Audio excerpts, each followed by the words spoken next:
Welcome to Mr. Nightbleed tonight. In 20 terrifying true horror stories from America's most haunted graveyards, we cross the rusted gates of cemeteries where names are carved in stone. Flowers wilt overnight and the earth itself remembers what we try to forget. These are chilling tales of bells that ring with no wind, voices whispering from cracked mausoleums, and footsteps crunching over gravel when no one is there. This is a brand new channel, and my goal this month is 2,000 subscribers. Almost 90% of people who watch never subscribe.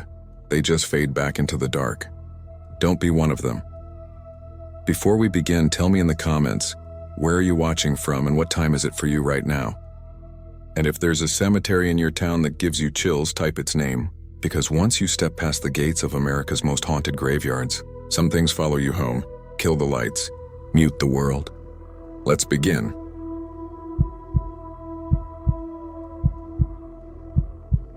I never planned to visit a cemetery on vacation. It was my girlfriend's idea. The way most of the strangest detours in my life start, Mia collects moments that she says feel like the edge of a dream. Old diners, abandoned motels, weathered churches with hand-painted signs. When she booked a long weekend in Savannah, she had a list, and Bonaventure was written at the top with a little heart drawn next to it. She said the place was beautiful. Tree tunnels and marble angels, the kind of cemetery where grief had taken root and grown into something graceful and complicated. I didn't argue. Mid-June in Georgia meant heat and humidity so thick you could lift it with a fork. But I told myself it would be quiet there, cooler under the live oaks, and maybe I'd get some photographs worth sharing. We drove out late in the afternoon, windows down, cicadas riding the air like a chorus that never took a breath. The river flashed between the trees on our left, brown and patient.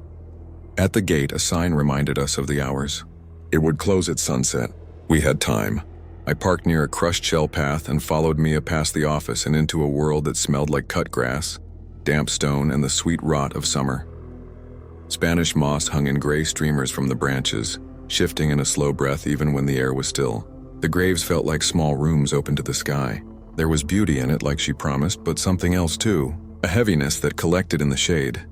A feeling that a lot of silence had been stored here and might spill if you jostled it. We found little Gracie without meaning to.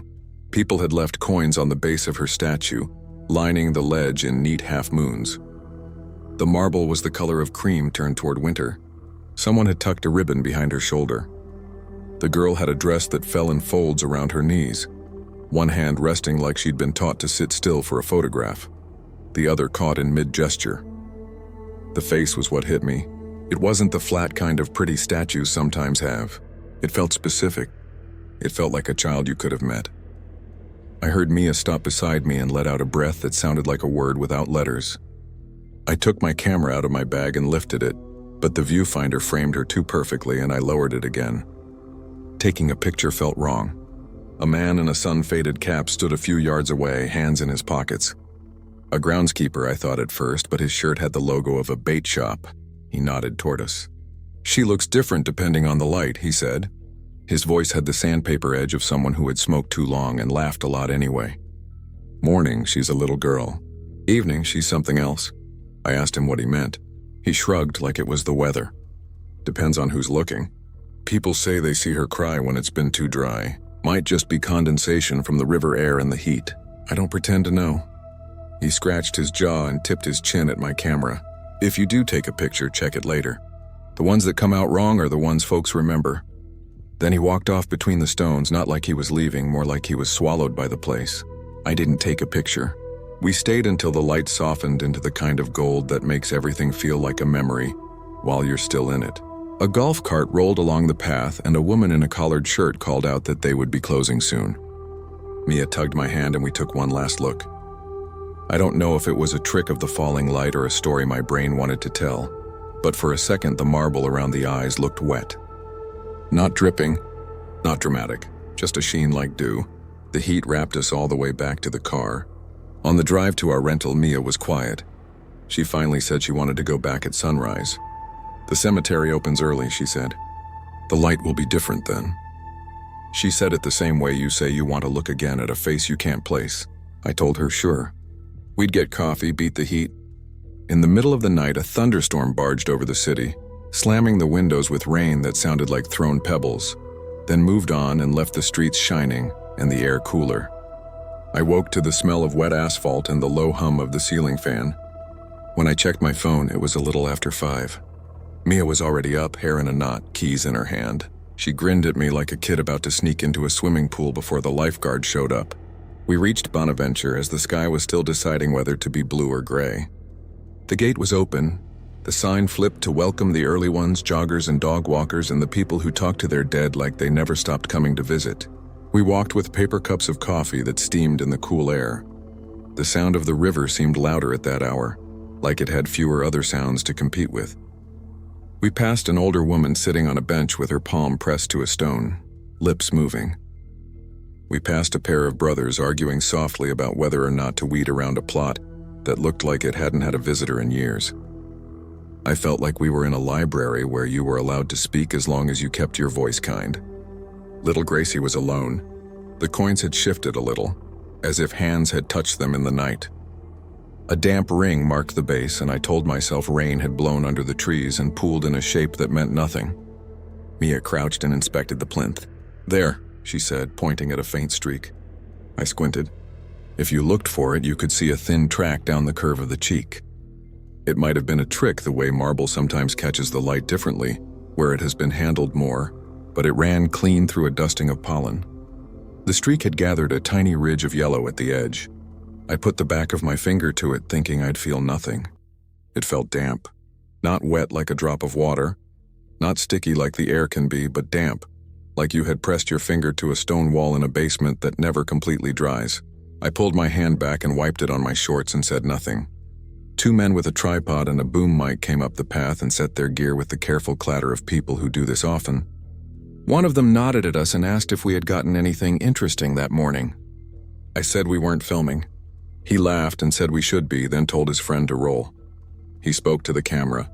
He said the girl statue had a history of weeping. He said some people heard a child humming near the bushes in the spring. He said every place with a legend collects more like burrs on a sock. I didn't like the way his voice sharpened when he said the name, as if he enjoyed coaxing the story forward a little more than he respected it. Mia watched the lens with a look I know well. She can smell when someone has come for the spectacle and not the truth. On the way back to the car, she asked if we could come again at dusk. Dusk is when places admit what they are, she said. I laughed and told her dusk is also when mosquitoes do the same, but I agreed. You don't say no to the person who wants to stand another minute in front of a child's grave. We spent the day drifting through Savannah. We bought pralines and ate them too fast, sugar burning our tongues. We walked River Street and watched a container ship glide past like a steel city moving at the speed of a cloud. We found shade and lost it. By the time we drove back to Bonaventure, the sun was a lazy coin sliding toward the live oaks, and the heat had put a weight behind my eyes. The parking area had more cars than I expected. A book club stood in a loose circle near a sculpted angel, arguing about a scene they loved or hated. A father lifted his son so the boy could read a name carved into a stone that looked like a little bed. A groundskeeper in a green polo shirt was loading bags of mulch into a cart. He had forearms like boards and a face that had seen too many summers, but wasn't sorry about it. I asked him if they really closed the gates tight at sunset. He gave me a look that said he had given the same answer 1,000 times. Sunset, he said. Folks forget.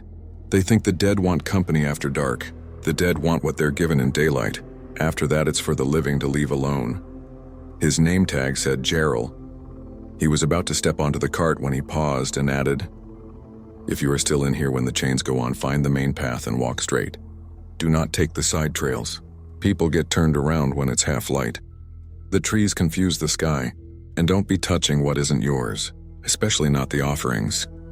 He drove away with the engine buzzing. A storm was building somewhere inland, throwing up a wall of cloud that looked like a dark shoulder. We heard thunder like someone dragging a couch across a wooden floor. The light went from gold to brass. The shadows around the stones filled like glasses. Mia took my arm and led me back toward the little fenced plot where the statue sat. No one else was there. In the thick air, I could hear the sound of the river clearer than I should. The coins on the plinth were arranged in a way that caught my eye. Not the way people leave them in casual stacks, but lined in a semicircle with one gap as if waiting. I thought of the man's warning. I kept my hands at my sides. Mia took a breath to say something and then didn't. I watched the leaves. The moss almost reached the base like gray hair. The first drops of rain hit with dark coins on the path.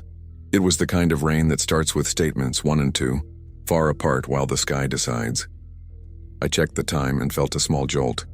We had stayed later than we meant to. I told Mia we should go. She nodded but kept looking at the statue like it had asked her a question. The rain thickened to that sudden southern curtain and then pulled back like a test run. The storm was passing to the north, leaving us under a lid of cloud that kept the heat down and the light strange. We took the main path back, past plots that had been tended carefully and some that had been allowed to fold into the ground. I realized halfway to the car that my pocket felt heavier. I put my hand in and felt metal, a coin, a quarter that was wet against my palm. I hadn't put anything there. I stopped walking. The quarter had a dark ring around it as if it had sat in water. I showed it to Mia. She frowned, not suspicious of me, but of the fact of it. Then she looked back the way we had come, and I saw the thought pass over her face. She wanted to return it. It seemed small and foolish and yet exactly right. We turned around and went back, quick now because the light had slouched lower and the place was finding the shadows that suited. When we reached the statue, the coins were as we had left them, except now there was no gap. The semicircle was complete. My quarter had taken the missing place. I felt the leftover dampness in my hand and my throat tightened. I told Mia we should go, this time not as a suggestion. She didn't argue. We made it to the lot and found it emptier than it had any right to be. The gate at the lane's mouth had a chain threaded through but not yet locked. A truck idled near the office. Gerald stood with his back to us, talking to a woman I recognized as the one who had told us about closing time the day before. The conversation didn't look polite. Hands moved. The woman glanced at the sky as if to blame it. We drove out and headed back to the city with the feeling you get when you've walked away from an argument that never started. That night in our rental, a faint sound woke me. The room was cool. The street outside was quiet. Mia breathed the slow, careful breath she keeps when she is so deep asleep. You could mow the lawn beside her. The sound came again, soft and unfamiliar inside a room like ours. It was humming. A child humming a simple tune with only a few notes. It sounded like what a music box would try to be if you taught it to be sad. I sat up, the sound stopped. When I lay back down, it started again, almost amused. I swung my feet to the floor and felt a ribbon of cold across my ankles. A draft that moved as if someone had opened a drawer full of winter air. I followed it to the window. The glass was fogged where the air conditioning hit the start of the humid night. On the inside of the fog, a small print had formed. 5 rounded ovals and a palm. I stood with my hand hanging there, not quite brave enough to lay it over the mark. The humming paused like a breath taken at the end of a line. Then it was gone. I didn't wake Mia. I wiped the glass with the heel of my hand and watched the fog grow back like breath on a mirror. In the morning, I told myself it was the neighbor's TV, or my own blood in my ears translated by a brain that wanted the wrong kind of story. We planned to leave Savannah that afternoon, but we had time for breakfast at a place where the biscuits came on plates the size of steering wheels. Mia asked me why I looked like I had slept on a bus bench. I told her. She didn't laugh. She didn't add color or make it bigger the way we sometimes do for each other. She just said we should swing by Bonaventure one more time before we hit the highway. She said it like you tell someone to apologize before the door closes. The day had gone bright and hard. Shadows were crisp as cutouts. The air smelled like someone had wrung it out over a vat of sugar. At the gate, we saw the chain was off and the sign swung to open. We drove in and parked under a patch of shade that would be gone in an hour. As we walked, I kept glancing at the people around us, wanting to borrow some normal from them. A man in a Braves cap took a selfie with a marble lamb. A girl in a black dress wrote in a notebook, her pen moving like she was stitching. A couple in matching shirts used a folded brochure to find an ancestor. All of that ordinary made me feel foolish. When we turned onto the path to Little Gracie's plot, the ordinary thinned out. No one else was on that path. The air cooled by a degree I could feel on my teeth. At the statue, the coins looked dull, as if they had been breathed on by a long mouth. The ribbon had darkened. The thin mark down the cheek was visible and a little wider, with a tiny ridge at the bottom the way a teardrop can collect before it falls. A dragonfly buzzed near my ear and then drifted off like it had been paid to try and failed. Mia said quietly that she wanted to ask a question. She closed her eyes and said it the way you speak to someone you don't want to scare. She asked if the girl was alone. She asked if we should stop coming because we weren't helping. A heat wave shimmer moved along the path. I thought of Jarell telling us to leave the offerings alone. I thought of the humming in the dark. I didn't expect an answer, not a clear one. I didn't get words. I got movement I could not reason away. The statue turned her head. It happened the way a shadow crosses a face when a cloud moves. The chin shifted a fraction. The gaze slanted from straight ahead to a point a little right and low, as if she were keeping her eyes on a child near her feet. Marble should not move. Marble should reflect movement, not make it. My stomach fell like I had missed a step I did not know was there. Mia's hand found my wrist and closed so tight I felt the tick of my pulse under her fingers. Neither of us spoke. The air thickened with the green smell that sometimes rises from wet grass. A coin rolled off the plinth and clinked on the dirt. Not the quarter I had carried. A dime bright as if someone had polished it. It spun longer than a coin has any right to and then fell. And when it fell, the faint humming started again right behind us, and the leaves moved without breeze the way a curtain lifts when someone walks past it. I turned faster than I should have and saw nothing but the path and the open air, and a scrap of ribbon that might have come from a child's hair tie. I wanted to run. My legs felt like I had promised them not to. I leaned close and said a name that I did not know I knew until I said it. The statue did not move again. The mark on the cheek looked ordinary now, old and harmless. A stain you would not notice if you hadn't been staring. I put the dime back where it had been and stepped away with the careful speed you use near a strange dog. On the walk out, we saw Gerald driving his cart toward us. He slowed and looked past us down the path we had just come from. "Storm last night brought the river smell up," he said. "Some days it sticks here." He let the engine buzz a little. "You look like you saw a snake." He meant it as a joke and not. I told him a coin had fallen. He tilted his head, checked that my hands were empty, and said, "Then you put it back?" I said yes. He nodded once, satisfied, and then looked at Mia in a way that was not unkind but was heavy. "You keep your questions quiet in places like this," he said. "Leave loud questions for the living. The dead can hear better than we can answer." He put the cart in gear and went on. We left Savannah after lunch, joined the highway stream, and let the city slide into a story behind us. The car smelled faintly of wet stone, which is not a smell cars usually choose. Once we crossed into South Carolina, the smell faded like a thought you can't keep. Several weeks later, back home, I downloaded the photos I did take. None were of the statue. I had 100 pictures of trees and angels and names and the river showing up between things like a witness. I almost deleted them in a batch because they looked like every other set of pictures I take in a place that has been photographed a million times. I didn't. I let them sit until the night I couldn't sleep and wanted to prove to myself that memory was a trick of heat and wish, and the mind's stubborn need to embroider. In one image of the path near her plot, far back and to the left where the depth of field goes soft, there is a small shadow that is the wrong shape for a branch and the wrong shape for a hat. It is the shape of a head at the height of a child, and the line of it is too clean for foliage, and it is turned exactly the way the statue turned. In the corner of the frame, a dime flashes like an eye. I could tell you the file is corrupted, that I overexposed the leaves, that what I see is the pareidolia that people use to explain saints in toast and faces in clouds. I could tell you that.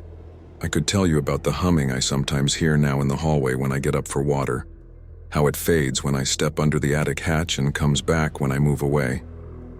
I could tell you a dime showed up on the dresser with a faint dark ring around it, but we both know that must have been mine, and I must have put it there and forgotten. I could tell you any of this and it would be true the way the facts of a dream are true while you are inside it. I keep a single rule now that I picked up from a man who moves mulch under live oaks. If I walk in a place where the ground is crowded with names and the air keeps the temperature of water even in the dry season, I look down and keep my hands to myself. I don't take what is not offered twice. I don't ask questions out loud anymore.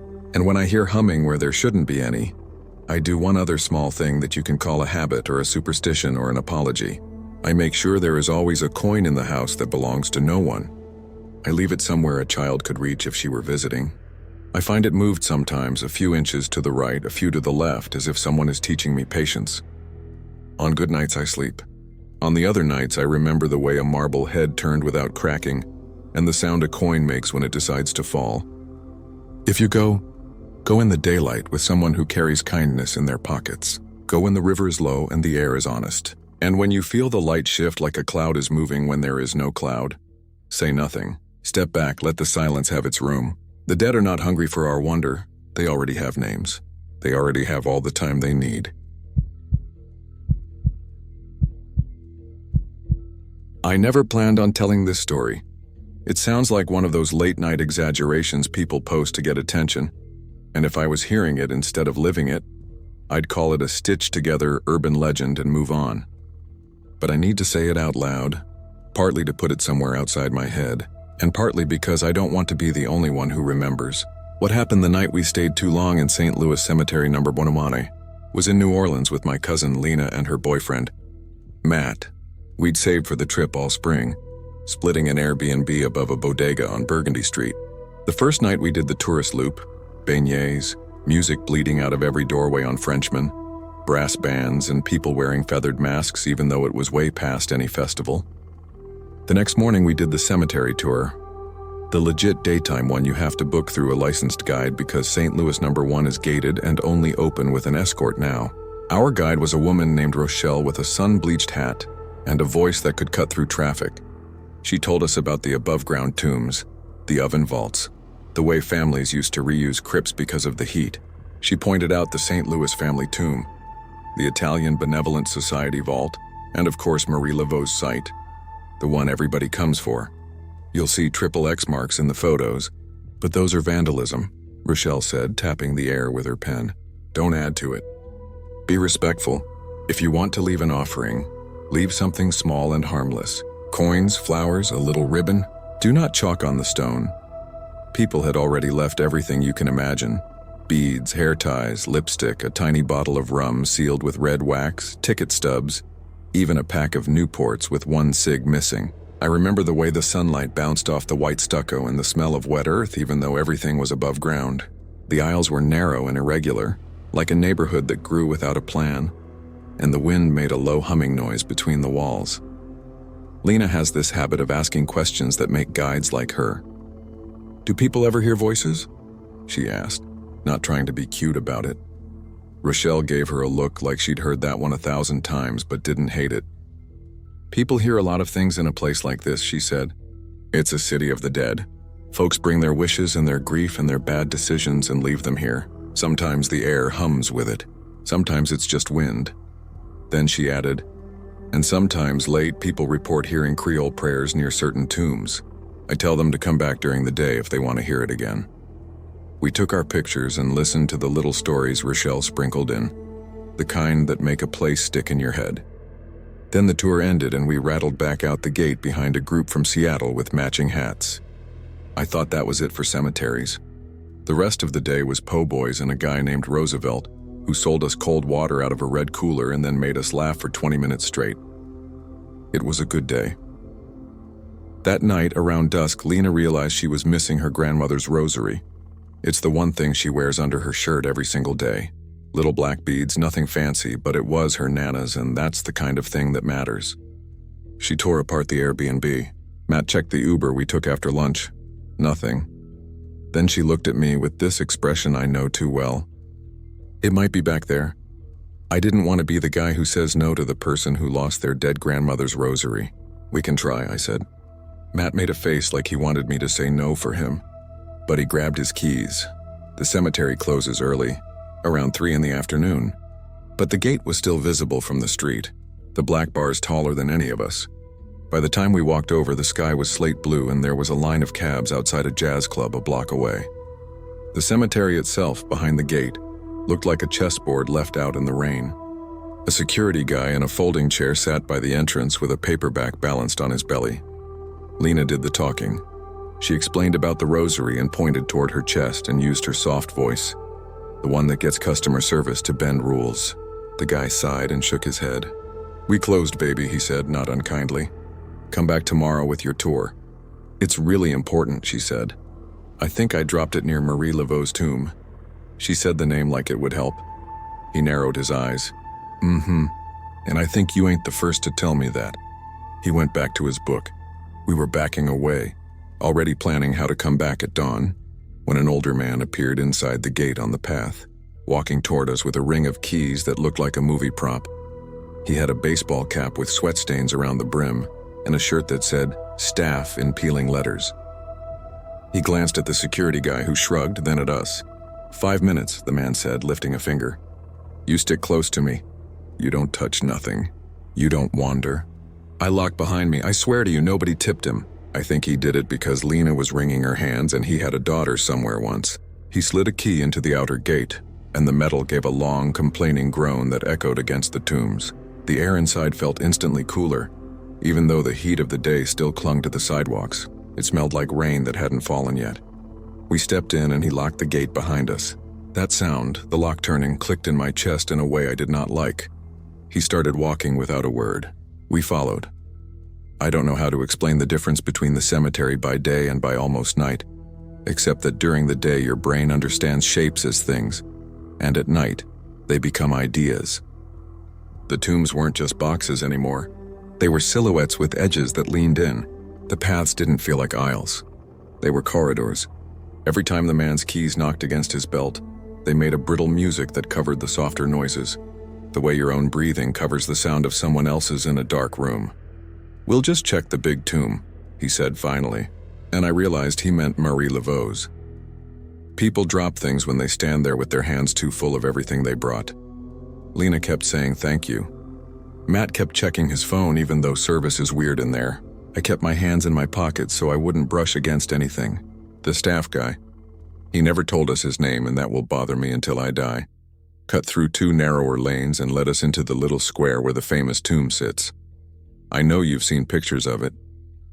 In person at that hour, it felt like standing next to a refrigerator that holds a family's entire history. The offerings were still there from the tour. Coins, ribbons, a little folded note tucked under a stone, candles with unlit wicks. I scanned the dirt along the base, the crack between the walkway and the tomb, the crumbling edge where a tiny fern had managed to grow. No rosary. Lena got on her knees and reached her fingers into the crack, touching around gently like she was feeling under a couch. The staff guy sighed like he wished he'd said no. Something clinked to our left. Not a big sound. It was the clean noise of a coin hitting stone and skipping once. The 4 of us turned our heads at the same time. The coin had landed 6 feet away near a different crypt, not the famous one. It wobbled on its edge and settled tails up. I don't know coins well enough to tell you which one, but it wasn't a penny. It looked heavier. Matt said, "Did you drop?" and cut himself off because none of us had been over there. There wasn't a breeze. The alley was too tight for a bird to have knocked something loose. The staff guy was looking everywhere except at the coin. Lena picked it up. "It's foreign," she said, squinting. "French?" Then she looked right at me. "I don't think it was on the ground. I think it came from there." She pointed toward a niche in the wall of an older vault where an offering plate held 3 other coins and a small shell. The plate looked undisturbed. "Leave that," the man said. Not rude, but firm. "Don't take nothing and don't move nothing around." Lena set the coin on the top step by the famous tomb, like she had to give it back to someplace. "I'm sorry," she said, and I couldn't tell who she was talking to. She twisted her empty chain in her fingers. We looked for the rosary for 2 more minutes, swept our phone flashlights across the ground, and I swear it felt like we were searching the same patch of dirt again and again. The man said, "Okay, that's enough," and turned to lead us back out. He stopped after 2 steps. The path we'd come down looked darker than it should have been, like a movie where the background is a matte painting. He frowned, took a different turn, and we followed single file. Have you ever been in a place that you know is small, but it starts to feel bigger with every step? That happened. I started to recognize the same broken corner of a vault from another angle. A little ceramic angel with 1 wing smiled at us for the 2nd time. We weren't walking in circles, not exactly. We were moving forward through a maze that kept shifting a half foot every time we blinked. The sky above us thinned from slate to the deep blue that means night is already here. You just haven't admitted it. Somewhere behind us, behind 2 walls maybe, we heard voices. Not loud, not speaking to us. It was a rhythm before it was language, the kind of sound that people make when they know the words so well they don't think about them anymore. It was close enough that I could tell it wasn't coming from the street, and far enough that if I turned around and ran toward it, I'd be running for a while. I don't speak Creole, and I couldn't tell you a single word of what I heard, but every hair on my arm stood up. It wasn't singing. It wasn't exactly praying. It was the sound of many people saying the same thing at once in a place where you aren't supposed to be after dark. Lena reached for my arm without looking at me. "Do you hear that?" The staff guy did not answer. He walked faster. His keys tapped his thigh more urgently. We passed a tomb with an iron gate, and inside was a jar with hydrangeas that looked fresh enough to drink rainwater, if they ever got any. The chanting, if that's what you want to call it, didn't get louder, but it didn't fade either. It followed the same distance behind us no matter which path we took. We came to a wider intersection where 4 aisles met. The man hesitated for the first time, then took the left. I noticed a dark handprint on the wall next to us. It was the color of wet clay. 5 fingers spread like someone had pressed their palm flat against the whitewash. It wasn't graffiti and it wasn't years old. It looked like it would leave residue on your skin if you touched it. We turned and there was another handprint. Smaller. The shape was a little different. Like a child's fingers splayed and pressed twice, one on top of the other. Matt raised the flashlight beam without meaning to and caught a third on a vault door. 2 hands side by side at about the height of a face. "Who?" he started. And then the beam stuttered because his hand was shaking. "Almost there," the man said, but his voice was thinner. We took another left. There was a cat. I know that doesn't sound important, but I need you to picture it exactly. It sat in the middle of the path with its tail wrapped around its feet. It was the color of smoke. Neither black nor gray nor brown, but the kind of color you can't describe when you try later. Its eyes were the pale green you only see in bottles. It watched us without moving. The man clapped his hands twice without sound, and the cat didn't blink. We waited for it to move. It didn't. The man cleared his throat and took a right instead. The cat turned its head to follow us. I have never felt an animal look at me like that. Not curious. Not afraid. Calculating, the way you imagine a person in a doorway thinking, "You're not supposed to be here." We reached a stretch where the tombs pulled back a little and the sky opened. I felt for a second the faintest wash of relief, like that patch of ground was less claimed. And then the man stopped and swore under his breath. There were 2 gates. I don't know if I mean there were 2 or 1 in its reflection or one where there shouldn't be any. One was the actual gate we'd come in, the heavy bars and the street visible beyond. The other was a smaller ironwork arch that stood not at the boundary of the cemetery but inside it, leading nowhere, like someone had built a doorway just to make a point. The arch had words across the top that I couldn't make out because my brain kept rewriting them. My flashlight landed on a ring where a lock would go, and I saw that something like wax had been smeared there once and something like wax had dripped. The chanting was the same distance away. "We go to the main gate," the man said, as if there were choices. He took 2 steps and stopped again. The main gate, the real one, was closed, which was expected, but there was something else. On the inside of the bars, like someone had reached through and marked it from the street side, there were handprints, dozens. All at once you could see the difference. These weren't smears. They were clear and deliberate, each the size of a grown person's hand. 5 fingers, palms flat, as if everyone who came to visit had leaned both hands into the bars for a second before turning away. I could see the lines where the lifelines would be if these were inked prints on paper. They weren't wet. They were darker than the metal, a matte shadow that didn't catch the light. The man took out his keys and found the one from earlier. He fitted and tried to turn. It turned. The lock clicked. The gate did not open. It wasn't the kind of not opening where the bolt sticks and you pull harder. It was the kind where something on the other side you can't see is holding it shut with a hand that doesn't get tired. "Did we lock it wrong?" Lena asked, too calm. The man did not answer. The chanting, if I must call it that, slowed down. Not like a recording. More like a crowd listens to itself and chooses a new pace. It settled into a cadence that made the hair behind my ears prickle. If it was a language, it was a comfort for the people saying it. There was no anger in it. That made it worse. "Okay," the man said, and he did a thing that made him feel like a human being again. He swallowed, reset his shoulders, and said as if to kids after a thunderclap, "Back the way we came. There's another exit on Basin." We turned. The cat was there again. It hadn't followed us. It was just there at the edge of the light, tail around its feet. It made a sound like a breath in and then padded away before the beam could settle on it. We followed. Not because we wanted to follow a cat, but because that direction was an option and anything else felt like admitting we were stuck. We walked. We turned. We passed the hydrangeas a second time, which didn't make sense. We passed a vault with a mask spray painted on the side, white face, black eyes, then passed it again later from another angle. We never passed the famous tomb again, which I would have welcomed. The sky was purple and then black, and then impossibly there was enough light to see everything. It wasn't coming from above. It was coming from the air itself, like mist can sometimes throw its own glow. Our flashlights were on, but they weren't doing anything.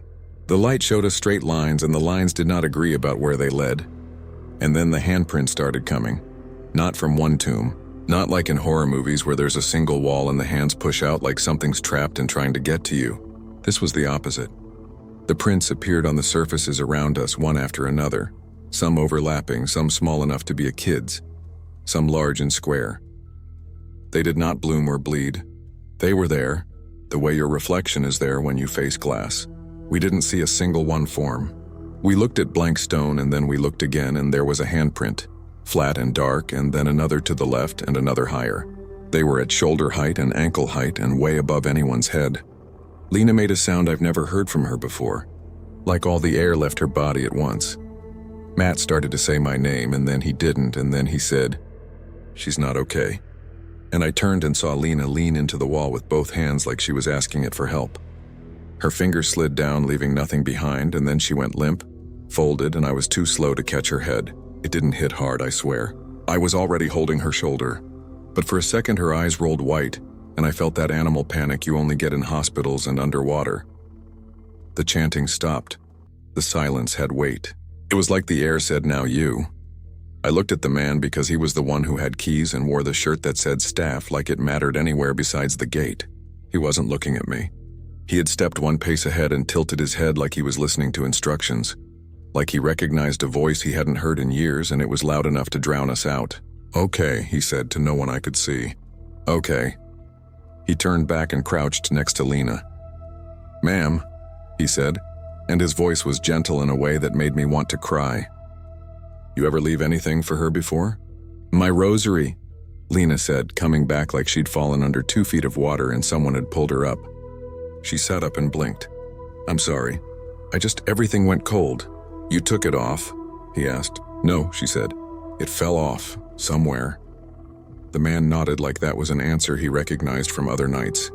He dug into his pocket and pulled out a small square of cloth, the kind of thing a dad carries instead of a handkerchief, because he got into the habit in the 90s. He pressed it into Lena's hand. "Hold on to that. What is it?" "Clean," he said. "Something clean." He stood and looked at me and Matt. "You got anything you can leave that won't take you apart to lose?" Matt fumbled with his fingers like the question itself made no sense. I reached into my pocket and came up with the only thing that wasn't a phone or a room key. A guitar pick I have carried since I was 19. Thin celluloid, blue with a little chip at the top where my thumbnail bit it one night during a set. I keep it for luck even though I barely play anymore. It isn't worth anything. It is worth everything. I felt a childish stubbornness rise in me, like a kid being told to hand over his favorite toy. I almost said no. Then I saw Lena's face. "Okay," I said. "Yeah." I held it out and my hand shook. Matt dug out a Metro card from another city, the one he shows people to tell stories about living somewhere else for 2 years. He held it. His hand did not move. He looked like it weighed 10 pounds. Then he set it on his palm and nodded once like he was agreeing with himself. "Okay." "This way," the man said. We did not go toward the gates. We went the other way, deeper into it. If you are the kind of person who is already sliding your thumb to scroll past this, thinking we were the stupid characters in a story, you would have done the same thing. Because when he turned, the air eased by 1/2 degree and my lungs loosened just enough to think. If we had gone toward the gates, I believe something would have pressed its hand flat against my chest in a way I could not bear. We came to a tiny square I hadn't noticed during the day, a place where 4 tombs faced each other so close you could touch all of them without stepping. There was a stone shelf in the corner, not part of any vault, just a built-in ledge that might have been for flowers once. The man nodded at it. "Set them there," he said. We did. Matt placed his Metro card like he was filing a paper. I set the pick down and it stuck for a second, like the stone had a skin. Lena, still on one knee, took the square of cloth in her fist and looked at me, confused, like she had to give something too but had nothing left. Then she reached under the collar of her shirt and pulled out the empty chain. The little clasp snapped back together without anything on it, and laid it between our things. It looked too small to matter. We stepped back. Nothing dramatic happened. No wind, no lights, no voice speaking our names from inside our heads. What I felt was the same feeling you get when a room stops smelling like bleach after a while, because your nose gives up. The pressure lifted by a degree. The handprints around the square were still there, flat and dark, but I could look at them without my heart stuttering between beats. Somewhere further in, the cat yawned. The man let out a breath through his nose, and that seemed to matter. "We go to Bassin," he said again, but this time it sounded less like he was promising and more like he was reporting. We followed him. He took 2 turns I swear didn't exist when we came in. We passed the hydrangeas one more time, and I did not want to hold that in my head. The way certain things do not obey map logic. At the Basin Street gate, he did the same ritual with the keys and the lock, and this time when the mechanism clicked, the gate gave a fraction instead of nothing, and then it gave more. It opened with a reluctant squeal that made me wish it would stop so nothing would hear. He stepped through backwards, holding the bars as if to keep them open with his hands if the lock changed its mind. We stumbled out onto the sidewalk like people getting off a boat. The street was not empty. That saved us. A bus sighed at the curb as it let 3 people off. A bike went by with a speaker strapped to the back playing a song I knew. Someone on the corner laughed too loud and then covered their mouth like they weren't supposed to be having that good a time on a Monday. The world did not match what was behind us, and the mismatch was a relief. The man locked the gate and looked at us through the bars. His face had lines I don't remember seeing before. "Don't come back after dark," he said, and it was not a scold. It was a prayer. Lena said, "Thank you." She sounded small. He nodded, and for a second he looked like he wanted to say something else. Like he wanted to ask us for something or hand us a warning he didn't know how to wrap. Then he turned and walked back into the aisles. He did not look back. We got back to the Airbnb without talking much. Matt poured 3 shots of the cheapest whiskey in the cabinet and we didn't drink them. We just let our hands close around the glasses like that would warm us. When Lena went to wash her face, she made a sound in the bathroom and I came running because I will die running to that sound. She was standing in front of the mirror with water on her cheeks like she'd splashed herself and then forgot why. On the fogged surface of the mirror, where you can usually write a heart with your finger and it will look like a message from a ghost, there were 2 handprints. Not ours, too big, too long in the fingers. They were not wet. They were not drawn. They were just there, pale where the fog hadn't settled. Like the mirror remembered the shape of a hand from another time and kept it separate. We wiped the glass with a towel and the prints did not come back. We went to bed and none of us slept. In the morning, the city was loud and bright and everything that had happened felt like we had been drugged inside a story. We went back to the cemetery with the day tour we'd booked, because that was the plan and we were not going to be the kind of people who let a feeling change the plan. Rochelle was our guide again, a coincidence we tried not to look too closely at. She nodded at us like she recognized our faces and turned to the group. She gave the same talk about respect and offerings and not chalking up the stone. When we reached the famous tomb, there were more coins, a small braid of hair tied with a red thread, a cigarette with a smear of lipstick on the filter. We stood at the back, not looking at each other. Then Lena touched my elbow hard. Not a squeeze, a grip. The guitar pick was on the step. I don't mean a pick like mine, I mean mine. The chip at the top. The tiny notch where a friend once tried to bite it out of my hand as a joke and left the faintest crescent. I picked it up like it might be hot. The edge was cool and a little rough where the celluloid had worn. I wanted to cry in front of a group of strangers who paid $40 each to hear a history lesson. Matt didn't say anything. He walked around to the left like he was giving himself an excuse to look at something else. He stopped, he bent. He picked up a card. He turned it over. He held it up for me to see. MetroCard, blue and yellow. The date on the back was the year he lived in Queens. He laughed once, the kind of laugh that breaks in the middle and turns into breath. He slid it into his wallet without asking the heir permission. Lena did not find her rosary. The staff guy wasn't around. Rochelle kept the group moving with the practiced rhythm of someone who knows that if you linger in one spot too long, the tourists will drift toward superstition like moths to a window. We walked. We listened to names and dates and facts. We stood at the Basin gate with the others as Rochelle finished her talk, the bit about how this city takes care of its dead. When she opened the gate, the world outside matched the world inside, and for a second I almost believed in stitch lines. We dispersed into the heat like a school of fish. We tried to have a normal trip after that. We ate crawfish until our lips burned, and Matt fell in love with a low-ceilinged bar that had a jukebox older than my mother. We danced badly in a room full of people who were too kind to tell us to stop. We made the mistake of asking a man at a corner store if he sold chalk, and he said no, and looked at us like he hoped we didn't need any. We slept with a light on without admitting it. The night we flew out, I stood on the balcony of the Airbnb with the sounds of the neighborhood finding each other. Someone whistling, a dog, the high clack of a heel on broken sidewalk. I was turning the pick over in my fingers like a worry stone. I said thank you out loud to no one, because that is the least a person should do when they leave part of themselves in a place and get it back. Behind me, from the open door where the bathroom was, I heard a click.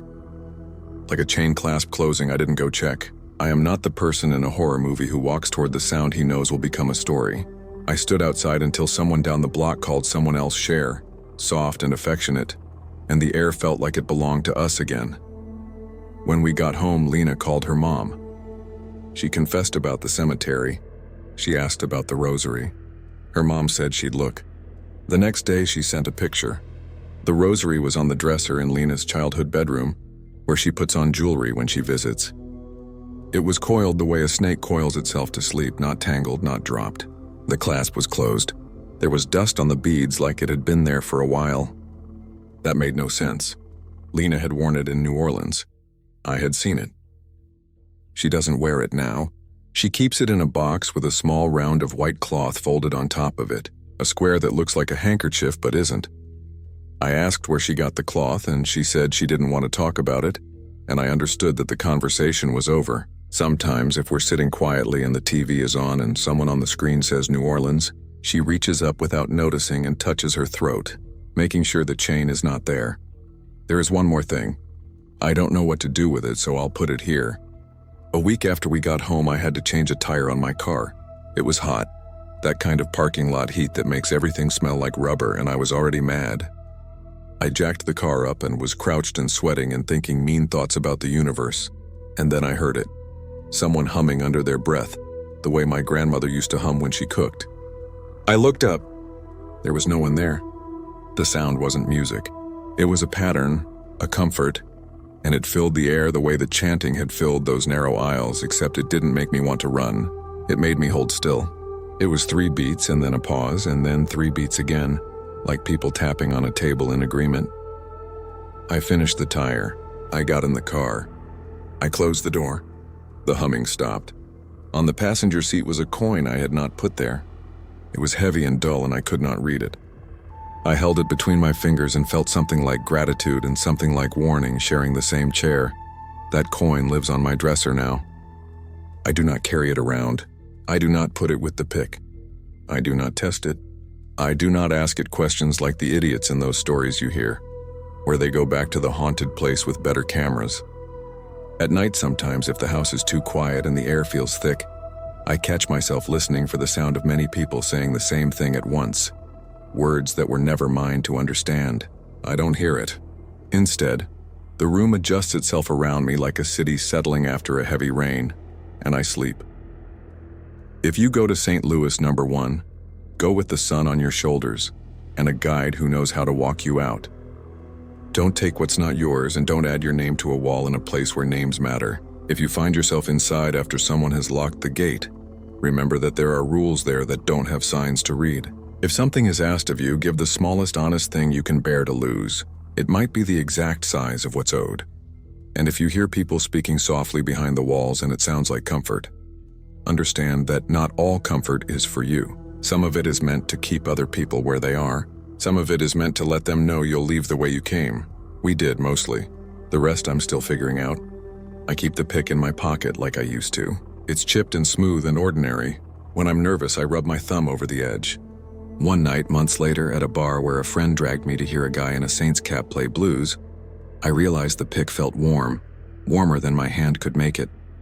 I pulled it out, and there, just for a breath, where the celluloid thins at the top, were 5 faint arcs the size of my own fingers, like I'd been holding someone else's hand and didn't notice until then. I blinked. It was just a pick again. When the song ended, the guy on stage said something in a voice that cut through the room and I didn't catch the words, but the cadence was familiar. It turned in my chest like a key. I put the pick back in my pocket and went home, walking the long way on purpose. I don't take shortcuts through places that narrow anymore. I don't press my hands against cool stone when I'm tired. And when I pass a gate with bars higher than a person, I don't grip them, not even to look through. I keep my hands at my sides. I keep moving. I say thank you without being asked. I leave things where I found them, and when something precious goes missing, I try for a minute to believe it isn't lost at all, just visiting somewhere it remembers, where a voice in a language I don't speak is saying that a debt has been paid, and if we don't understand the terms, that's fine. We don't need to. We just need to go.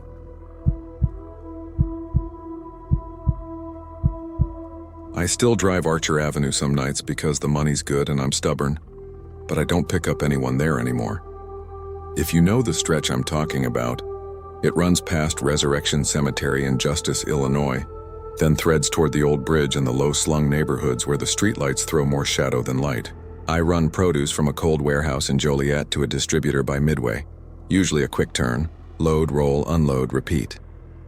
The night this happened, it was late October, cold enough that my breath fogged the inside of the windshield when I shut the heat off.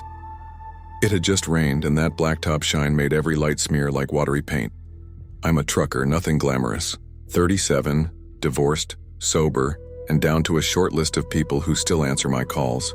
There were a few of us working that night, me, Ron, who drives a battered Peterbilt and swears at the GPS like it's a person, and Tino, our overnight dispatcher who keeps us moving with coffee and sarcasm from behind a cracked monitor. I started rolling a little after midnight. The yard dog shoved the palletized lettuce to the nose of my trailer, signed the paper with thick fingers, and smacked my door. "Get out of here, Evan," he said. "Bears in the morning." "Copy that," I said, though I'm a White Sox guy and everybody knows it. I pulled onto I-55, then peeled off to Archer.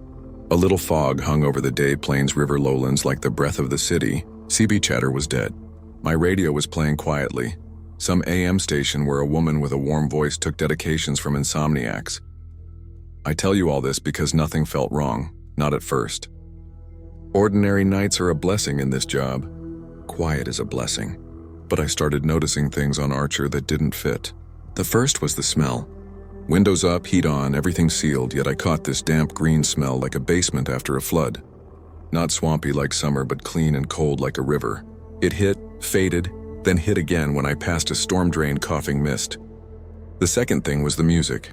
The station cut mid-sentence, fizzled, and then I had a band in my cab that shouldn't have been on the airwaves in 2025. A big band number, bright trumpets, a clarinet that trilled like laughter, and this sense of a room with a wooden floor. My mind built that room by itself like I was remembering it. People in pressed clothes spinning under warm bulbs. The announcer came on after the song with a voice held together by cigarettes and charm. "And that's from our friends tonight at the Willowbrook Ballroom," he said. "Bring your best girl. 2 bits gets you in the door. Willowbrook burned nearly a decade ago. I know that because I used to take my ex past it on Sunday afternoons for pie in the diner nearby, which was a mistake because she wanted more than pie from me back then, and I had nothing to give." I smacked the radio with the heel of my hand, and the music snapped back to the night host in real time, like a rubber band returning to shape. She didn't seem to have noticed the interruption. I drove past the cemetery gates and did what I always do. I didn't look directly at them. You catch enough funeral processions on the road and cemeteries stop being romantic places. They're just dark rectangles where families go to put words on stones and talk to what isn't there. The iron of those gates is heavy and old. People say you can still see handprints burned into them from some girl who grabbed the bars trying to get back in. I don't know if that's true. I've never gotten out to check. "Evan, what's your 20? Tino crackled. I pressed the mic. "Archer, just past Roberts." "Copy." "Ron's about 5 minutes ahead. He says watch the red at Harlem's acting weird long cycle." "Got it." I rolled up on a red light. Nobody behind me, nobody in the intersection. To my right was a shuttered auto body shop. To my left, a row of bare trees that looked like ink drawings. The smell of water was strong enough now that I checked the floor mats, half expecting to see a leak. They were dry. I was thinking about nothing at all, really, when she stepped out of the dark and into the wash of my headlights. She was just a figure at first. Then the light caught her dress. White, knee-length, a kind of old-fashioned cut like something my grandmother wore in photos. A little shine to the fabric like it had been damp for a long time and never fully dried. Pale legs bare, hair that might have been blonde or brown, plastered to her head as if it had been combed with fingers. She wasn't looking at me. She was looking past me, down Archer, the way you look when you already know the answer to a question someone hasn't asked. I should say I don't pick people up. I have a million reasons not to. Company policy, liability, the simple truth that an occupied passenger seat means a story I might not be able to drive out of. And I didn't pick her up, not then. I did what any city driver does. I flicked my brights twice, a polite, "Are you okay?" She moved closer, her dress catching on the air of my passing fan like a small flag. When she got close enough that I could see the line of her collarbone in the shadows under her eyes, she lifted a hand. It wasn't a hitchhiker's thumb. It wasn't begging. It was a simple raise, like a dance partner asking a question and waiting for your palm. I tapped the horn. She didn't flinch. The light turned green. I didn't move. Something in the way she stood made it feel like my truck was already in motion around her. Like the night had picked a path for us and all I had to do was let it. "Evan?" Tino asked. "You stopped at Harlem?" "Yeah," I said. "Got a pedestrian in the road." "Chicago," he said, and I knew he was rolling his eyes. "You want me to call it in?" "No." I don't know why I said that. "She's fine." I leaned over and popped the passenger door. It's muscle memory by now. The reach past the seat to flick the manual lock. The cold came in like a hand pushing me back into my chair. She stepped on the grab handle like she'd done it before, swung one leg up, then the other, and folded herself into the seat. The smell of river water was so strong I tasted it. She didn't look at me when she settled. She looked straight ahead, hands flat on her knees, wet dark hair leaving half moons on her shoulders. "Where to?" I asked, my voice higher than I wanted it to be. "Home," she said. "There's a million details that matter when someone you didn't mean to pick up sits down. The way her dress wrinkled with water. The line of mud on her calves like she'd waded through weeds. Her lips were not blue. Her skin wasn't corpse pale. If you saw her in daylight, you'd say, that girl needs a towel. You wouldn't run." Her voice had a Chicago vowel in it, soft and slanted. "Where's home?" I asked. "Up ahead," she said. And then, like she'd changed her mind about the order of the evening, "I went dancing." "Where?" She tilted her head like she could hear something I couldn't. "You know." I could feel my heartbeat and my fingers on the wheel. I put the truck in gear. Green light again. The cab thumped as we rolled over a seam in the pavement. The seat beside me was soaked in a way that didn't make sense. It wasn't a spill. It was as if water seeped through the fabric itself. I could see it darkening in a slow tide that had its own mind. She kept her hands still on her knees. No dripping. No pooled water in her lap. Just the seat darkening like it was remembering something. I found my voice for practicalities. "You need a hospital?" She shook her head. I told him I would get home. He didn't listen. Who didn't? She said nothing. The next red light caught us at Roberts. I put my foot on the brake. She turned in the seat then, finally, and looked at me. Her eyes were not dramatic. They were tired in a way that people get when they've been arguing all night and just want to sleep in their own bed. "Don't stop," she said. "It's a red." "Don't stop," she said again. And her voice had a kind of echo to it, like the room we were in wasn't just my cab. "I don't blow reds. I don't test them. You do this job long enough and you know which rules bend and which ones will get your paycheck stapled to a memorial." That night I eased forward like an old man easing into a cold pool. Nobody was coming. The intersection was empty. I coasted through. Halfway across, the passenger seat went cold in a way I've never felt before or since. Not chilly, not air conditioner on your shins. It was the cold you get stepping off a summer dock into a river that still remembers the spring melt. I glanced over. The seat was empty. The seatbelt was still crossed, latched. The fabric was soaked enough that when I shifted my weight, I heard it squelch. I didn't see a door open. I didn't see anyone on the roadway. The cold lasted exactly as long as it took for me to breathe in and out twice. Then it was just the night again. The heater whispering. The radio low. "Evan," Tino said, "you blow that light?" I had the arrow, I lied. My mouth was dry as dust. "You ever hear of Resurrection Mary?" He swore. "Man, why would you say her name on the radio? You trying to scare the hell out of me?" I'm serious, I said. So am I, he said, and then static covered whatever else he might have added. I didn't go to the cemetery. I didn't do the movie thing and pull a U-turn for the gates. I did my job because that's what gets you through the night. I rolled to the warehouse, backed into the dock on the second try, and let a kid named Hector pull my pallets while he hummed. He climbed into my cab to hand me the clipboard. He froze with one boot on the step, sniffed and wrinkled his nose. "You spill something?" he asked, and then looked at the passenger seat. "Dude." We both stared at the wet seat for a second, like it might explain itself if we gave it time. Hector handed me the pen by holding it out as far from his body as he could. I signed. He clapped the truck door and said nothing else. On the drive back, Archer felt longer, like the city had unrolled extra blocks while I wasn't looking. The radio kept slipping into that old big band world for a second at a time, then correcting, as if someone were flipping between realities with a coin toss. I passed the cemetery again because Archer is Archer, and that's the way home. The left gate was ajar 3 inches. I have never seen those gates anything but shut at night. That's probably nothing. Locks break, groundskeepers forget. But it didn't look forgotten. It looked like a hand had pulled it enough to slip through and then changed its mind. I pulled into the Red Gate Diner because my hands were shaking, and they make a decent pie even at 2 in the morning. The diner sits in that limbo of suburbs where every neon sign has been there since before you were born. The waitress on nights is a woman named Jo, who has a tattoo of a sparrow on her wrist and a voice that can kick a man out at 3 paces. She took one look at me and said, "If you're here to tell me you saw a girl in white again, you order first." That common? She poured coffee that tasted like the pot and said, "Once the leaves fall, I get 2 a week." She glanced behind me like she expected to see someone come in. "She leave anything?" "Seat's wet." Joe's mouth did a tight line thing. "Don't go back the same way." "That's my way, find another." "I can't," I said. "Job." "I had a job once too," she said, "and I quit it when it tried to kill me." She set a slice of apple pie on the counter without asking. She leaned in like she was telling me how to sneak out of a bad marriage.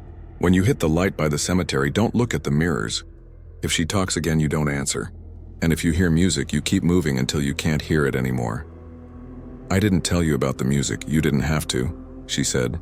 And then a busboy dropped a tray and she spun away with a "watch it, baby," and a clap for the kid to pick it up and try again. Ron came in while I was forcing the pie down. He slapped my shoulder heavy and sat. "You look like a man who ate a lemon rind," he said. "You see her?" "I think so." He jerked his chin toward the window. "I seen her 3 times. Twice in winter, once in May after a rain. She's calmer in winter. In May, she chatters like she has a list and she's running down it. Left a footprint on my floor mat, barefoot. Heel like a baby's, the little arch, then a smear like she slid." "Why do you keep driving past there?" I asked. He grinned, but there wasn't humor in it. "Because it's where the road goes." On the way back, I did what Joe said not to. I watched the mirrors. You don't realize how much you rely on them until someone tells you you can't. Your world goes narrow. Every engine sound behind you sounds like a threat. I passed the gates and I looked. Because I'm not a wise man after midnight, she wasn't in the mirror. She was in the seat next to me. No door sound. No cold this time, not first. Just the wet, the sense of it traveling into the seat like a stain rising through cloth. I kept my eyes on the road and felt the presence of someone who wasn't there and absolutely was. The radio found that old ballroom again and steadied there. The announcer's voice was distant and then became the room itself. People were clapping in time. A woman laughed in my ear and I flinched because I could smell her hairspray. "That old kind your grandmother kept in bulbous cans. You came back," she said. "I have to," I said, and then remembered Joe and bit my tongue, tasting blood. She put her hand on my forearm. It wasn't cold. It wasn't warm either. It was like being touched by shade. "He said he would take me home," she said. "He said it didn't matter about the light." "What light?" I asked before I could stop myself. She nodded toward the intersection ahead. Red pooled on wet pavement like a wound. "That one."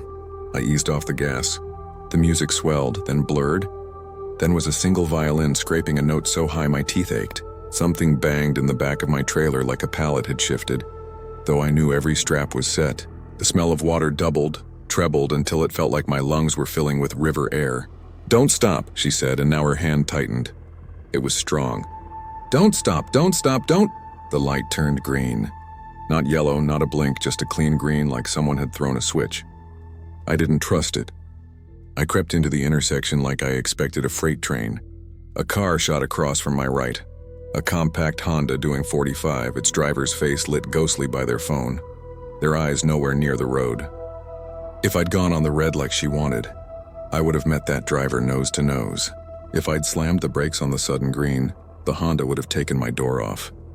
As it was, I rolled through on a breath and a prayer and watched their tail lights fishtail in the wet and disappear. "Thank you," I said, without knowing who I meant. The seat beside me exhaled cold. I looked anyway. The seatbelt lay flat and unlatched. Water gathered at the low point of the cushion, and then disappeared like it was being pulled down from beneath. For a second I saw something impossible. Not a face or a hand, but a movement in the fabric like fingers pressing up from underneath, as if the seat were a thin ice skin over a deeper thing. Then it was just cloth again, dark and quiet. I didn't go home. I drove to the Justice Police substation and parked illegally in a lined space and walked in smelling like river. The officer at the desk was an older man with a Cubs mug and bags under his eyes. He looked at me the way people look at someone who's about to tell a story they've heard 100 times. "Let me guess," he said. "You picked her up, she vanished, your seat's wet." "Yeah," I said. I put both hands on the counter so they wouldn't shake. "Look, I know. You wouldn't believe how many drivers come through here October through January." He gestured behind him to a bulletin board. It was mostly notices about trunk or treats and a flyer for a canned food drive. In the corner, tucked under a thumbtack, was a small Polaroid of the cemetery gates, and someone, I'm guessing the officer, had circled a spot on the iron with a red pen. "My dad used to do this job," he said. He figured if you sat quiet and let them talk, they'd go home calmer. Nothing to report, nothing to write up. "You want a cup of coffee? I can tell you not to drive Archer, but I can't escort you anywhere else." "Did your dad ever see her?" The officer looked at me for a long time. He says once, "Night my brother was born. Mom got stuck at her sister's, he couldn't leave the desk, and he left for 5 minutes to take a walk. Came back white as Christmas. Never talked about it. My aunt said he smelled like a lake dipped him." He lifted his mug. "You want coffee or not?" I drank bitter police coffee and sat with my back to a window because I didn't want to look out and see anybody standing under the orange streetlight. The officer wrote nothing down. He told me about high school kids who dared each other to leave roses on the gates, about a man who took a photo and got a blur that looked like a swirl of dress, about a woman who refused to sit at lights for 10 years after her night and died quietly in her chair at 87 anyway. So maybe the road doesn't get to choose after all. I left before dawn because the day drivers were coming. The sky had that city gray that's neither night nor morning. I drove home with the seat heater on full and a towel over the passenger side that soaked through and needed wringing in my sink like I'd pulled it out of a lake. I slept badly. I dreamed of a wooden dance floor and men's shoes, the polished kind, stepping around a dark spot where something had spilled, and nobody wanted to slip. The next week, I found something tucked into my visor. I don't know how long it had been there. My truck gets cleaned, but nobody goes through my personal stuff. It was a photo, one of those strips you get from a booth, except it was only one frame cut from the others with scissors. A girl in a light dress smiling too shy to show teeth. A boy beside her, face half in shadow, the old kind of pomaded hair, ears a little too big for his head. The background was a fake curtain. They were leaning into each other like the person who took the photo had told them to do it, and they were embarrassed. On the white border, someone had written home in pencil. The G in the corner where a date should be was smeared. I put the photo in my glove box and taped it shut because I didn't want to see it when I opened it for napkins. A week later, it was on my seat when I got in, sitting there like a cat that had found the warm spot while I was gone. I didn't tape the box again. I put the photo face down and drove past the cemetery with my eyes on the next light. You want to know what I think? I think if she was angry, I would be. If she wanted vengeance, I'd feel that throb in my foot every time I hit the brake. That's not what I get. I get the sense of an argument that never got finished and a promise that felt like a plan, until the night cut it shorter than anyone meant. I get the music sometimes, just for a second between stations. I get water where water has no right to be.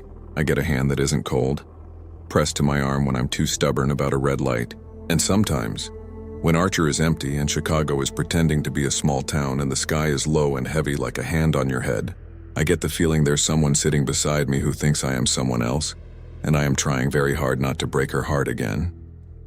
Last week I was coming home from a late drop. The leaves have started to go. The wind pushes them into eddies that fill the gutters and then collapse.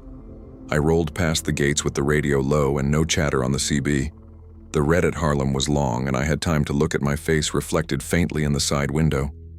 Behind my own eyes, I saw something move in the sleeper, a shift in the gloom, like someone sitting up from a nap. I turned fast, and there was nothing back there but my jacket and the shape of my pillow. The seat beside me creaked like someone had just settled their weight. I didn't move. I kept my hands at 10 and 2 like a student driver. The light held red. My breath fogged the glass. The smell of river water came and went, soft as a woman's perfume when she passes you and is gone again before you can name it. The seatbelt on the passenger side tilted and clicked home, all by itself, with that familiar little plastic tongue-in-groove sound. The light turned green. The seat was empty. The belt lay flat like it always had. I drove on. The photo in my glove box felt heavier than paper, so yeah. I picked up a girl on Archer and she got out at a red light that wasn't red anymore. The seat was soaked like it had been lowered into the day planes and brought up again. I'm not trying to convince you of anything. You don't know me and I don't know you. I'm telling you because keeping it in my mouth alone feels like drowning. If you drive that avenue and a girl in white lifts her hand, you do what you're going to do. Me, I keep the door locked and my eyes on the road. But sometimes when the timing's wrong and the night's too quiet, the lock doesn't mean much. Sometimes I get a hand on my arm, a voice in my ear telling me not to stop, and a song steps into my cab from a ballroom that burned down years ago and refuses to admit it. When the light changes, she's gone. Usually. If you ever catch me at the Red Gate Diner after 2 in the morning, I'll buy your coffee if you'll sit with your back to the window. And if you get back in your car and there's a damp towel on the passenger seat that you don't remember leaving, don't bring it back in to return it. Keep it, dry it, fold it. Make a little space in the glove box for a picture you didn't take. It doesn't mean anything. It doesn't mean everything. It just means that some promises last longer than the road, and some people go on trying to get home even after they don't need a ride anymore.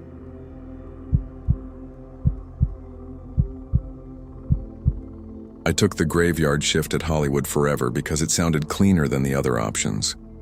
The security company offered me a choice between a downtown parking structure, where people shot up in the stairwells, a loading dock by the river that stank like rot, or a cemetery on Santa Monica Boulevard beside the Paramount lot. I told my sister it would be quiet work. Watch some cameras, walk a loop, make sure the gates are locked, call LAPD if someone tried to camp inside. Nobody fights you for a tomb, I said. Nobody gets violent over roses and names carved in stone. I believed that for about 4 nights. My name is Daniel. I'm 32, and at the time I'd just been laid off from a hotel front desk job that I knew too well. I started nights at Hollywood Forever in March, right after the rain but before the heat. If you live in LA, you know the way the air smells then. Wet asphalt and jasmine and brake dust. The cemetery office closes at 5. Visitors drift out by 6. After that, it's us. 2 night guards, a roving supervisor who sometimes stops by, and the cats. The cats are fat and famous there. People leave plates of Friskies under the yews. They walk the graves like they own them and stare at you like you're the intruder. My partner those first weeks was a guy named Luis who had 12 years on me and a knee that crackled like popcorn. He knew everything about that place. Which mausoleum had the coldest air? Which crypts families kept stocked with fresh flowers? Which corners drew teenagers who wanted to scare their dates? From the back lawns you can hear the Paramount lot. It's a constant hush like a freeway. But if the wind shifts, lines of dialogue float over the wall, or a fake gunshot pops, or someone laughs too big for 2 in the morning. The wall is tall and beige and blank. In the moonlight, it looks like a screen. I never stopped noticing it. There are schedules for the patrols. The big one is the Cathedral Mausoleum, the old building that holds the brass front crypts, tight aisles, and marble so polished it throws your face back at you. We check the doors at midnight and again at 3. You go in, take a slow lap with your flashlight, glance up at the security bubbles in the corners, and you leave the same way you came. No grand gestures. The trick, Luis said, was to respect the quiet. Don't come in there like you're trying to wake people up, he told me the first night. Low light, slow steps, mind your radio volume. You do that, you'll be fine. On my fourth shift, we were coming off a movie night. People bring blankets and wine and watch old films on the lawn in front of another mausoleum. They had shown a comedy and left the smell of popcorn and sunscreen behind, along with 1,000 footprints pressed in the grass. We did the post-event walkthroughs, trash cans, restrooms, the gate on Gower. I could feel the night pulling down quiet the way a stagehand hauls a curtain. The sprinklers chittered. A siren drifted and got swallowed by the palms. Louis sent me to the cathedral while he finished his loop by the pond. The cathedral is colder than the air outside, no matter the season. You open the door and a pane of cool sits on your face like someone's hand. The foyer is simple, a tile floor and a table where families leave guest books on certain holidays. Straight ahead are the aisles, names in gold, years, 2 vases at each slot for flowers, little laminated photos tucked into corners. I've never been religious, but I learned how to say hello in a room like that. You say it in your head and you mean it. Hello, good evening, just passing through. I clicked my light low and started down the center aisle, heel to toe to keep my footsteps soft. A radio check-in came through from Luis, just the code we use when we move zones. I answered softly and kept going. A week in, a place begins to map in your body. You know the distance from your last breath to your next one. The cathedral took me 4. By the second breath, I was even. By the third, I was already turning toward the door. That's when I saw the shadow. It wasn't a ghostly shape or a trick of the light. It was a person's outline, taller than me, lean, moving with purpose in the aisle 2 over. No sound. I caught it in the periphery and snapped my light that direction. The beam caught the marble and it did something I'd never seen stone do. It rippled. The way heat bends the air above a grill, the way water blurs a reflection when you drag your hand through it. The shadow folded into that ripple and vanished. I stood still for a good 5 seconds and then did the only thing you can do, which is pretend you're not scared. You sweep the other aisles with your light. You call out your name and your company so any living person knows you're human. You announce you're armed even if you're not. I'm not. I walked the entire building. Every door locked. No windows open. I checked the mechanical room with the jangly pipes and the old fuse panel. I checked the niche room where they store urns. Nothing. On the way out, I stopped and held the light on the marble where I'd seen the ripple and the air ran like a stream again. Small waves. Then still. Back outside, I told myself it was one of those optical things you get when you point a strong flashlight at a glossy surface. Your eyes chase the light and you see motion that isn't there. I didn't tell Luis, not that night. I told myself I'd go back the next loop and it would be normal. It wasn't. The general outline of someone moving hung around the edges of that building for the rest of the week, like it knew my schedule. Sometimes I'd catch it in the chrome of a vase, once in the reflection of my light on a brass nameplate. Never dead in front of me, never with detail, never a face. Only the sense that something was pacing and the sense that if I aimed right at it, the wall would breathe. On the 7th night, I told Luis what I'd been seeing because my skin didn't want to be the only one who knew anymore. He nodded and pointed with his chin, the way older guards do when they don't want to say something out loud. The swimmer, he said. I was waiting to see if you got it. The what? The swimmer. Some of the guys call it that. You shine your light and you get that water thing. I don't know. It's been happening since before me. Some years you get more, some less. He rubbed his knee. Don't chase it. You're messing with me. He looked at me long enough that I knew he wasn't. Then he told me the story everyone adds to a place like that. Decades ago, before they put in a new roof, there was a leak. Rain seeped down behind the marble and left stains that looked like hands. A maintenance supervisor slipped on a wet patch and broke his hip. A few years after that, a guard stepped back and his light hit the wall and he swore he saw himself on the other side of the stone, as if he were in a pool. He quit that night, Louis said. Didn't come back to collect his last check. I wasn't here yet, but I heard it enough times to stop making jokes about it. That should have been it. A story shared between 2 tired men at 2 in the morning to explain why a job that's mostly empty can still make your chest tight. But it wasn't just us. A week later, a man in his 50s came in at 9:30 with a vase packed tight with white lilies, the kind that knock you over with scent. He wore a suit, no tie, and held himself like the fabric hurt. He asked if he could bring the flowers into the cathedral because he worked early and couldn't come during daylight. We're not supposed to let visitors in after hours, but grief is a rule breaker and the office had left a note for us with his name. He stood with us at the door and said his son had been cremated and was in the niche that faced west. He didn't want the lilies to wilt in his car. We walked him down the aisle and he stopped 2 rows in, hand flattening against his chest like he needed to hold his heart in. I stepped back to give him room and saw his profile reflected in the marble across from him. The reflection didn't match. In it, his shoulders slumped in a way his real shoulders didn't. In it, his head was turned before he turned. He must have seen something too, because he said, not to us but to the room, "Don't play tricks," in a soft voice you use for a child. The lilies shifted in the vase. I would have sworn a breeze moved through, except that I've never felt breeze in that building. He asked if there was a window open. Luis told him no. He nodded, slid a little laminated soccer photo into the frame around the urn, touched the glass and left. At the door he asked me if I ever felt like he did, like the air inside the cathedral was thicker than the air outside and tasted faintly like a penny. I told him yes. We stood on the steps and listened to the city for a minute. He thanked us, put on his mask, and walked away looking smaller. I watched his reflection in the glass door jitter as if a drop of water had hit it. That became my thing, noticing water where there shouldn't be water. A clean ring on the tile around a dry vase, dark patches on the grout that faded the moment I blinked, once a bead of moisture on a brass name that swelled enough to slide and leave a clear trail. I wiped it with a paper towel and it came away smelling faintly like old flowers and the chlorinated air you get at an indoor pool. I brought it up with our supervisor, Graciela, who's even-keeled and immune to drama as a rule. "Condensation," she said.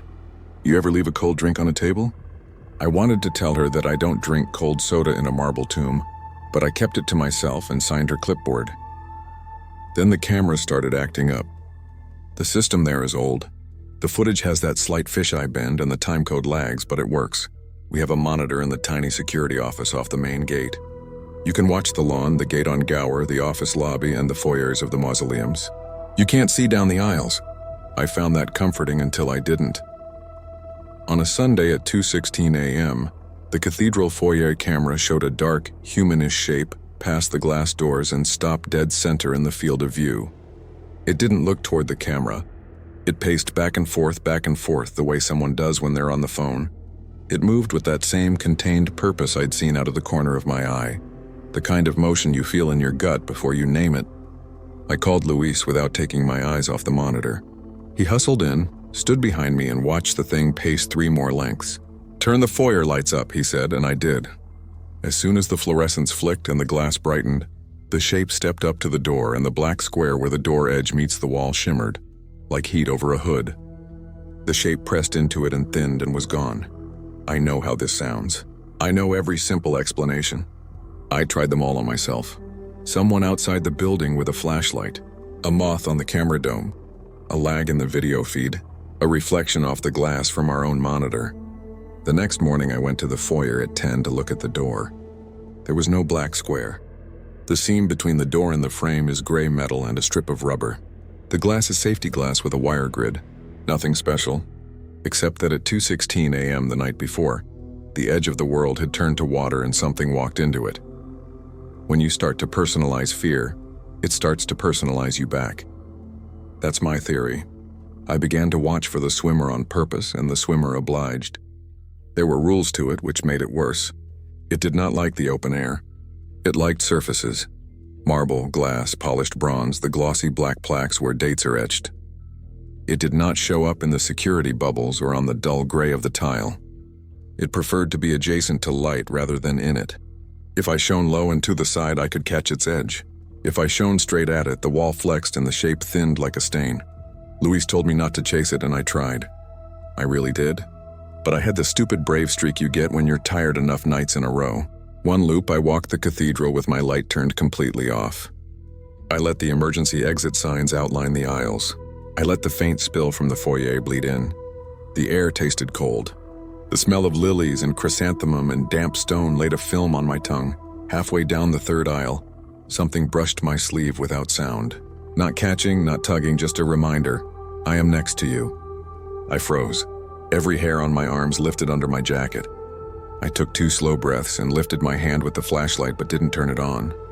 In the glass of a niche door next to my knuckles, something darker than dark leaned close. I didn't see my face. I saw a suggestion of cheek and shoulder as if I were looking through smoked glass into an unlit room. My finger trembled on the switch and I made a decision I still think about now. I raised the light and held it away and turned it on at the floor instead of the wall. The light splashed over my shoes. The shadow withdrew fast like a fish startled by a hand. "What if you had turned it on at your face?" Luis asked me later when I told him. He was picking sesame seeds off a stale bagel he found in the office fridge. I said I didn't know. Then he told me the part he hadn't yet. 2 summers earlier, a kid on camera had stuck around after a movie night and hid inside until close. The night guard that summer was a big guy named Terry who jogged marathons. He found the kid in the cathedral around 2, thumb typing on his phone like he owned the place. Terry told him to get out. The kid, being 20 and invincible, asked for a selfie with a joke about just one with the dead. Terry later said the kid lifted his phone and the camera saw something behind him that wasn't there. The phone flashed and the kid backed into the wall like he'd been pushed. He didn't go into the marble. He didn't disappear. He fell and cracked his head on the tile and his phone skittered face down. When they picked it up, the screen showed his own face bent and blurred like it had been shot underwater. Terry left for a different post after that. He wouldn't write it up. He only told it as a warning. Don't play with the camera in there. Don't point bright light at names after midnight. Let the dark be the dark. All of this would make a decent campfire story if it had ended there, with a few jumpy nights and a creepy legend that makes you keep your eyes forward. But Hollywood Forever is a place where thousands of people have put their love and their grief in the ground and sealed it up with marble, and sometimes I think that much feeling changes the physics. The night it turned, the city had one of those rare summer storms. Heat built for days and then the sky opened after midnight. The palm fronds slapped like sails. The Paramount wall turned black. Sirens echoed and then burrowed into the rain noise and disappeared. We were down a guard because someone called out sick, so it was just me and Luis from 10 to 6. The rain made everything louder and quieter at once. The office roof pinged. The lawns shone like film. We did a fast drive around in the cart at 1, just to make sure the gates held and then split for the inside checks. Luis took the columbarium. I took the cathedral. I told myself I would go quick. In and out. Lights low. Say hello, keep moving. The moment I opened the cathedral door, the cold hit like a walk-in freezer. My breath puffed. I figured the rain had dropped the temperature and the stone held it. The foyer light flickered. The emergency exit signs glowed dull. I radioed in, and my transmission came back with a crackle and a wet guttural sound that wasn't a word. I tried again, the same. I told myself water got into something and it was fine. I put my radio on my belt and kept it there. Halfway down the first aisle, the hairs on the back of my neck rose. I didn't stop. I let my light paint the floor, warm circle moving with my steps. In the glass of a niche to my right, a deeper dark matched me. It didn't mimic, it paced. I turned the light a fraction higher to keep from tripping. The marble quivered the way it had before and then steadied. The air pressed on my eardrums. Somewhere a drop of water hit tile and made a sound like a finger tap. I rounded the corner for the second aisle and saw movement at the far end. Not the swimmer. Luis. His silhouette is easy to know. Wide shoulders, the cant of his head. He lifted a hand. I tapped my radio and got nothing but hiss. I waved and kept going. I figured the storm had pushed his schedule and he was cutting through to save time. I turned into the third aisle to meet him. He wasn't there. He should have been at the cross aisle. The floor was dry. The light was flat. In the niche glass to my left, a man stood at the far end of the aisle and lifted his hand. I saw him in the reflection. When I turned my head, the aisle was empty. In the glass, he took a step toward me. I don't know why I did it. Habit or stubbornness or because I wanted something solid to fight. I lifted my light and I shone it at his chest in the reflection. The wall between us rippled like the surface of a pool struck by a thrown stone. The light doubled on the glass, flared, and made the aisle white. The man in the reflection stepped into the flare as if he were stepping into sunlight. The ripples raced outward and then drew in, like the moment a drain takes a sink. The light in my hand dimmed with a soft electric sigh and died, and I was in the dark with the taste of cold metal on my tongue. I took 1 breath. 2. I bent to bang the flashlight on my thigh and something tapped the outside of the niche glass. 3 times with the precise pressure of fingernails. I stood up slowly and found myself looking into the smoked depth again. Not my face. Not anyone's face. The sense of a person on the other side, close enough to fog the glass with a breath. Then faintly, words in the radio hiss I'd left on my belt. My name, but elongated and wrong, as if spoken while someone's mouth was full of water. I backed away. I didn't run. People always say they'd run. It's hard to run in the dark on tile. I went to the cross aisle and turned left toward the foyer. A shadow matched me in the brass. I moved faster. At the last corner, something washed through the building. There's no other word. The cold thickened and moved like a body of water sloshing. The hair on my arms lay flat. I heard a choked voice say, "Danny," in a way I have only ever heard one person say it, my sister, when she's trying not to cry. I turned because that's what you do when you hear your sister, even when you know she's in an apartment in Echo Park asleep. There are rows of small square glass doors along the wall at that corner, each with a name and a date and a little latch. In the center of one door, letters formed, not by fog but by the absence of fog. Clear writing drawn by a fingertip from the other side. Leave. Then the E smeared as if the writer's finger had lost strength. I stepped forward without thinking and pressed my palm to the glass. It was very cold. A palm met mine on the other side. The shape matched my hand in size and alignment, like I was high-fiving myself, but the texture was wrong. It wasn't the fleshy spring of a living hand. It was soft like the underside of a jellyfish and slick and strong. I yanked my hand back with a sound I didn't know was in me. Behind me, a thud and a drag as if someone had fallen and a knee caught. I turned with my dead flashlight raised like a club. A figure stood 2 aisles back, tall and narrow, each border a little blurred like outlines seen through rain. It moved the way people do in water, arms tight to the body, small economical steps. I didn't breathe. It looked straight at me and took a step and another. And then the foyer light flickered alive and it thinned the way a shadow thins when you lift a lamp. It pressed itself into the narrow black seam where the glass door meets the frame. The seam wrinkled and drew in and the figure went with it. My radio squelched loud and Graciela's voice came through clean and sharp. "Power bump. You too good?" I said too loud yes, and I walked out of the cathedral without looking at another single reflection. In the rain, the gravel crunched like bones. Luis called in that he was at the office. I got there and he was pale and wet, and he laughed when he saw me because he said I was paler and wetter. We didn't talk for a long minute. Then he said, "You saw it." Not a question, I nodded. He said, "And I heard my mother." He hasn't heard his mother in years. That shook me harder than anything else. We made one more round together before dawn with the light bars on the cart and the storm slacking to a steady patter. We did not go back into the cathedral. We told ourselves we were being efficient. At 6, the day crew came in damp and cheerful and the office smelled like coffee. Graciela had us fill out an incident report about the power bump and the radio trouble.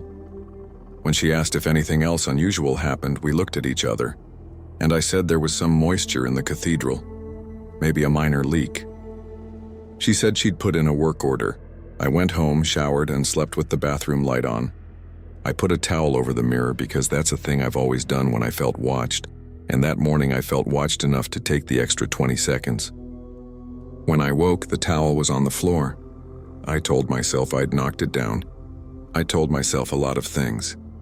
The next night, I told Luis I was done with the cathedral for a while. He said fine. He didn't argue. We traded loops and I did the long walk by the pond and the wall in the office where they hang photos of the old days. I did not look across the road at the glass front of the office door when I came back from my loops. I did not check my hair in the monitor, even when it reflected me back. At 3, we had coffee in the office and talked about the Dodgers and how the rain knocked the dust off the mountains so you could see them like a green screen backdrop. At 3:15, the foyer camera for the cathedral blinked and went to black and then came back and I saw something that made my tongue go dry. The camera doesn't see down the aisles. It only sees the little lobby, 2 chairs families rarely use, a stand for guest books, the doors. In the second chair, a man sat as if he'd been there all night. He wore a uniform like mine. Security patch, dark jacket. He had the posture of someone who hadn't slept well in a week. He leaned forward and stood, and I felt my stomach drop because somewhere deep in my head, my body recognized the way my own knee doesn't fully straighten from an old skateboard misstep. The man turned his head and the foyer glass flashed with a ripple like a fishtail. He reached for the door. His hand met the seam where the glass sits in the frame. He hesitated. Then he turned, as if he'd heard something down an aisle, and stepped away and went out of the camera's view. The time code said 2:16 a.m. It was 3:17 when we saw it. The timestamp was an hour old. We rewound the DVR 10 minutes. Then 20. The shot stayed the same. Empty foyer. Empty chairs. Doors dark, a film of rain running down the outside. We played it forward again and watched the man sit, stand, reach, hesitate, and leave. I said out loud to the empty office, "That's me," which is not a clever thing to say and not useful. Louis didn't disagree. He did what he always does when the world tilts. He went practical. He said, "Go walk by the cathedral. Don't go in. If you see anything, call me." I went and stood under the eave where the rain made a curtain. The foyer light glowed and the chairs sat and the glass looked like glass. I saw my reflection in it, soft because of the water, and I raised my hand. The reflection raised his hand. 1 second, 2. I lowered mine. The reflection lowered his. Everything on time. Then the reflection looked over my shoulder before I did, just a fraction early, like a person responding to a noise. I turned. There was nothing behind me but the Paramount wall and a street light humming an electric hum, and a cat sliding under a hedge. When I looked back, the reflection's face had a ripple through it like a breath on the surface of a pond. The ripple went from crown to chin and then was gone. I went back to the office and signed my name on the duty log with a hand that wasn't steady. I lasted 3 more nights. Then I told Graciela, gently and with the respect I owe someone who writes schedules in marker, that I needed a different site. She didn't ask why. You can burn out in a lot of ways on nights. She had a strip mall in Burbank with a lot of entry alarms and a coffee shop that opens early. I took it. My last night at Hollywood Forever, I walked the long loop by the pond at 4. The water was black and flat and one lone goose slept with its head tucked. The Paramount wall was a blank held-up moon. When I got to the cathedral, I didn't go in. I stood and breathed and said the goodbye in my head that I had learned to say. I didn't lift my light. On my way out at 6, I passed the office where the day crew gathers, all bright voices and paper cups. The lobby door is glass. It throws the driveway back at you like a movie. I was almost past when my phone buzzed in my pocket. It was a text from an unknown number. It was a photo, grainy, with that weird digital gray that makes objects look like they're underwater. It showed a hallway I knew too well.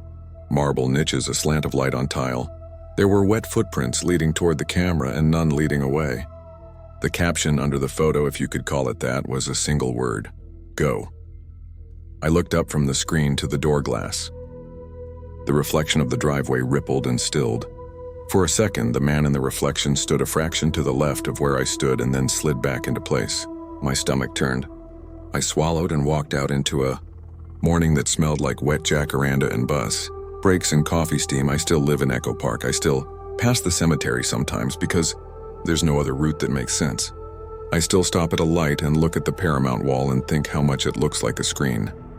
I taped a towel over my bathroom mirror and then replaced it with a cheap plastic sheet cut from a storage bin lid because I couldn't stand the towel. Plastic warps everything. It makes my face a little like someone else's, which is somehow better. I take my phone into another room at night to charge. I put a strip of masking tape over the front camera.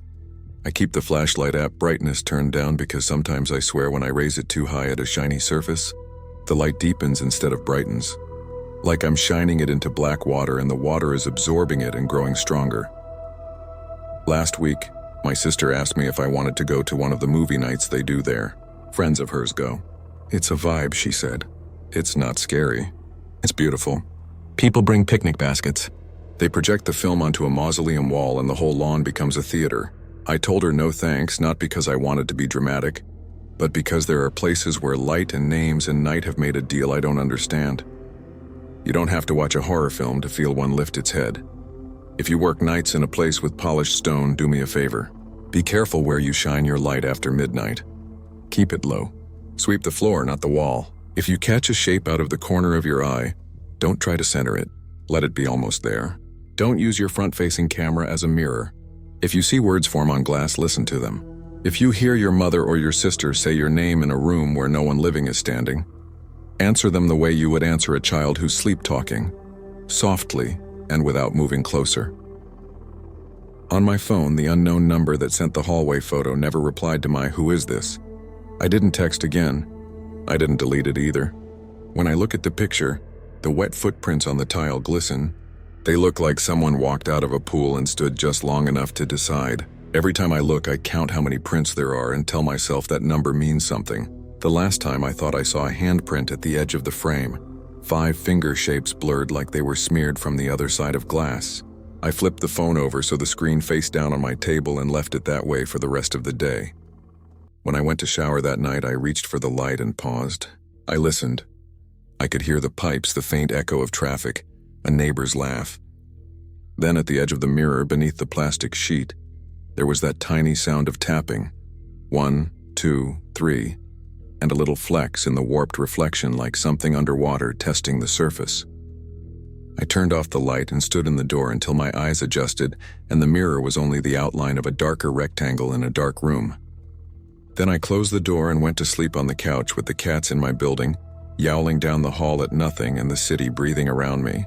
If I dreamt of marble and water and letters written backward, I don't remember. In the morning, the plastic over the mirror had a shallow inward curve at the center. The way a pond dips when a single drop falls and makes its mark. I pressed my finger to it and it sprang back smooth. I don't know if it was always like that. I don't want to check old photos to find out. You can tell yourself a lot of things for a while. Then you make a rule and you live by it. Mine is simple. If I see a surface that throws me back at myself after midnight, I act like it's deeper than it looks. I don't speak into it. I don't reach for it. I don't shine a stronger light. And when I walk by the Paramount Wall at dawn and the breeze runs across it and makes the shadow of the palms waver like seaweed, I don't watch long enough to learn what might be swimming there. I'm not trying to sell a ghost tour or get clout with a spooky story. I'm writing this because I want it out of my head.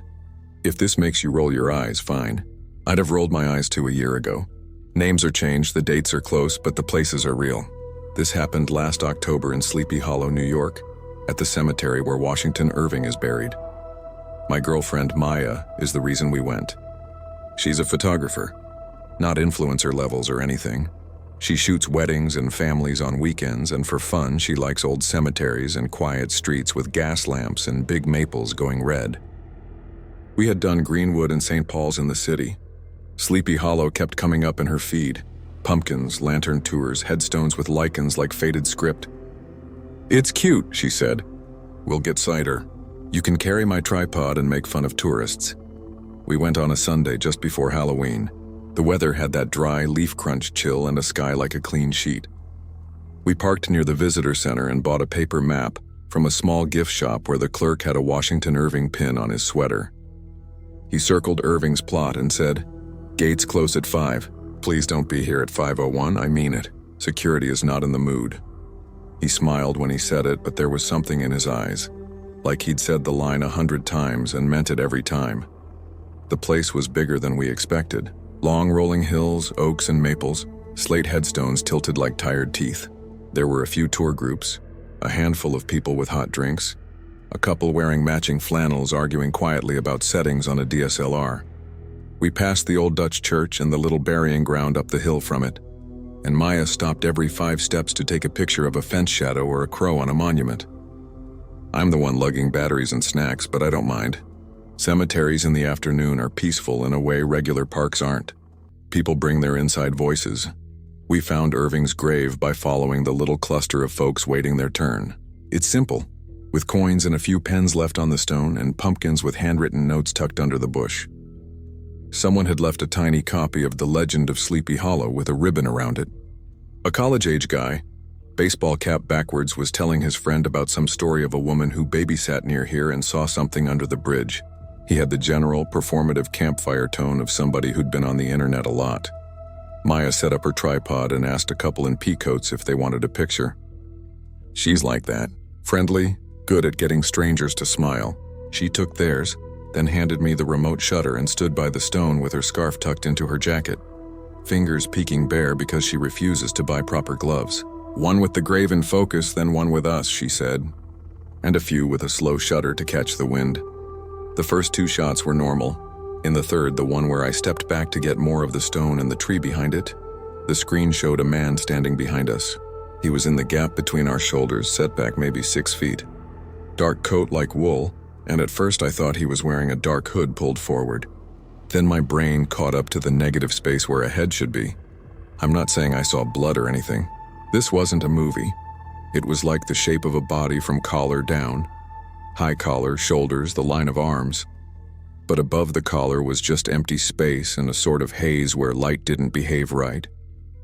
Everything around him was in focus, but that gap had a softness to it, like heat over asphalt.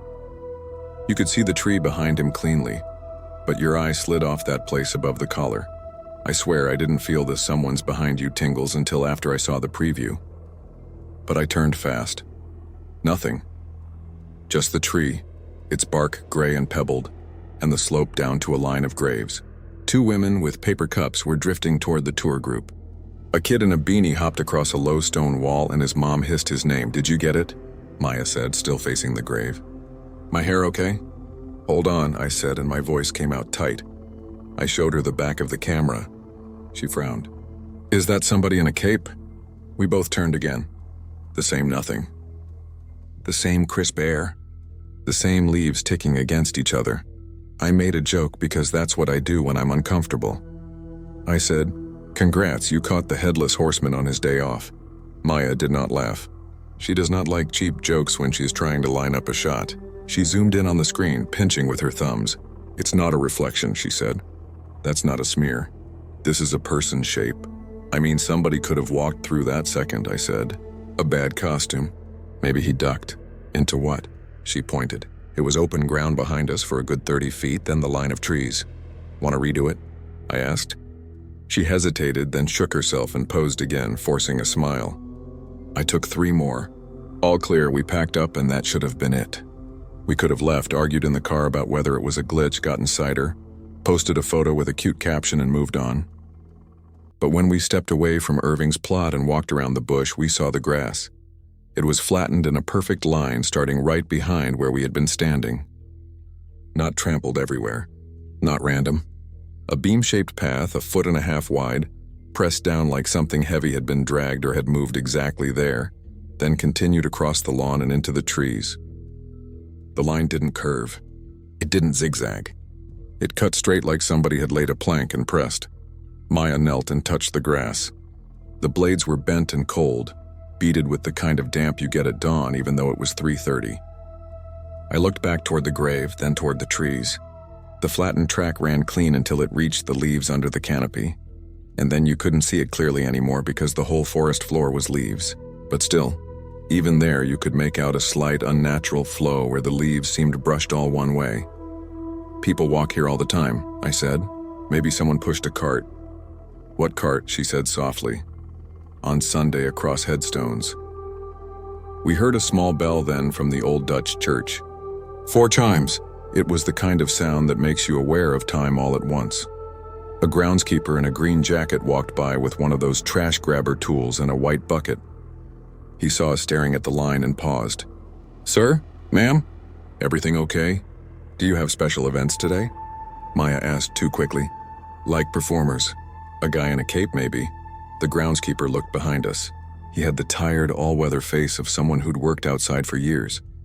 "No," he said, dragging the word. "We don't do actors in the cemetery. We do lantern tours by the church at night. In the cemetery, we ask people to be respectful." "Right," I said, feeling stupid. "Sorry, we thought we saw someone." "Listen," he said kindly. "It's busy.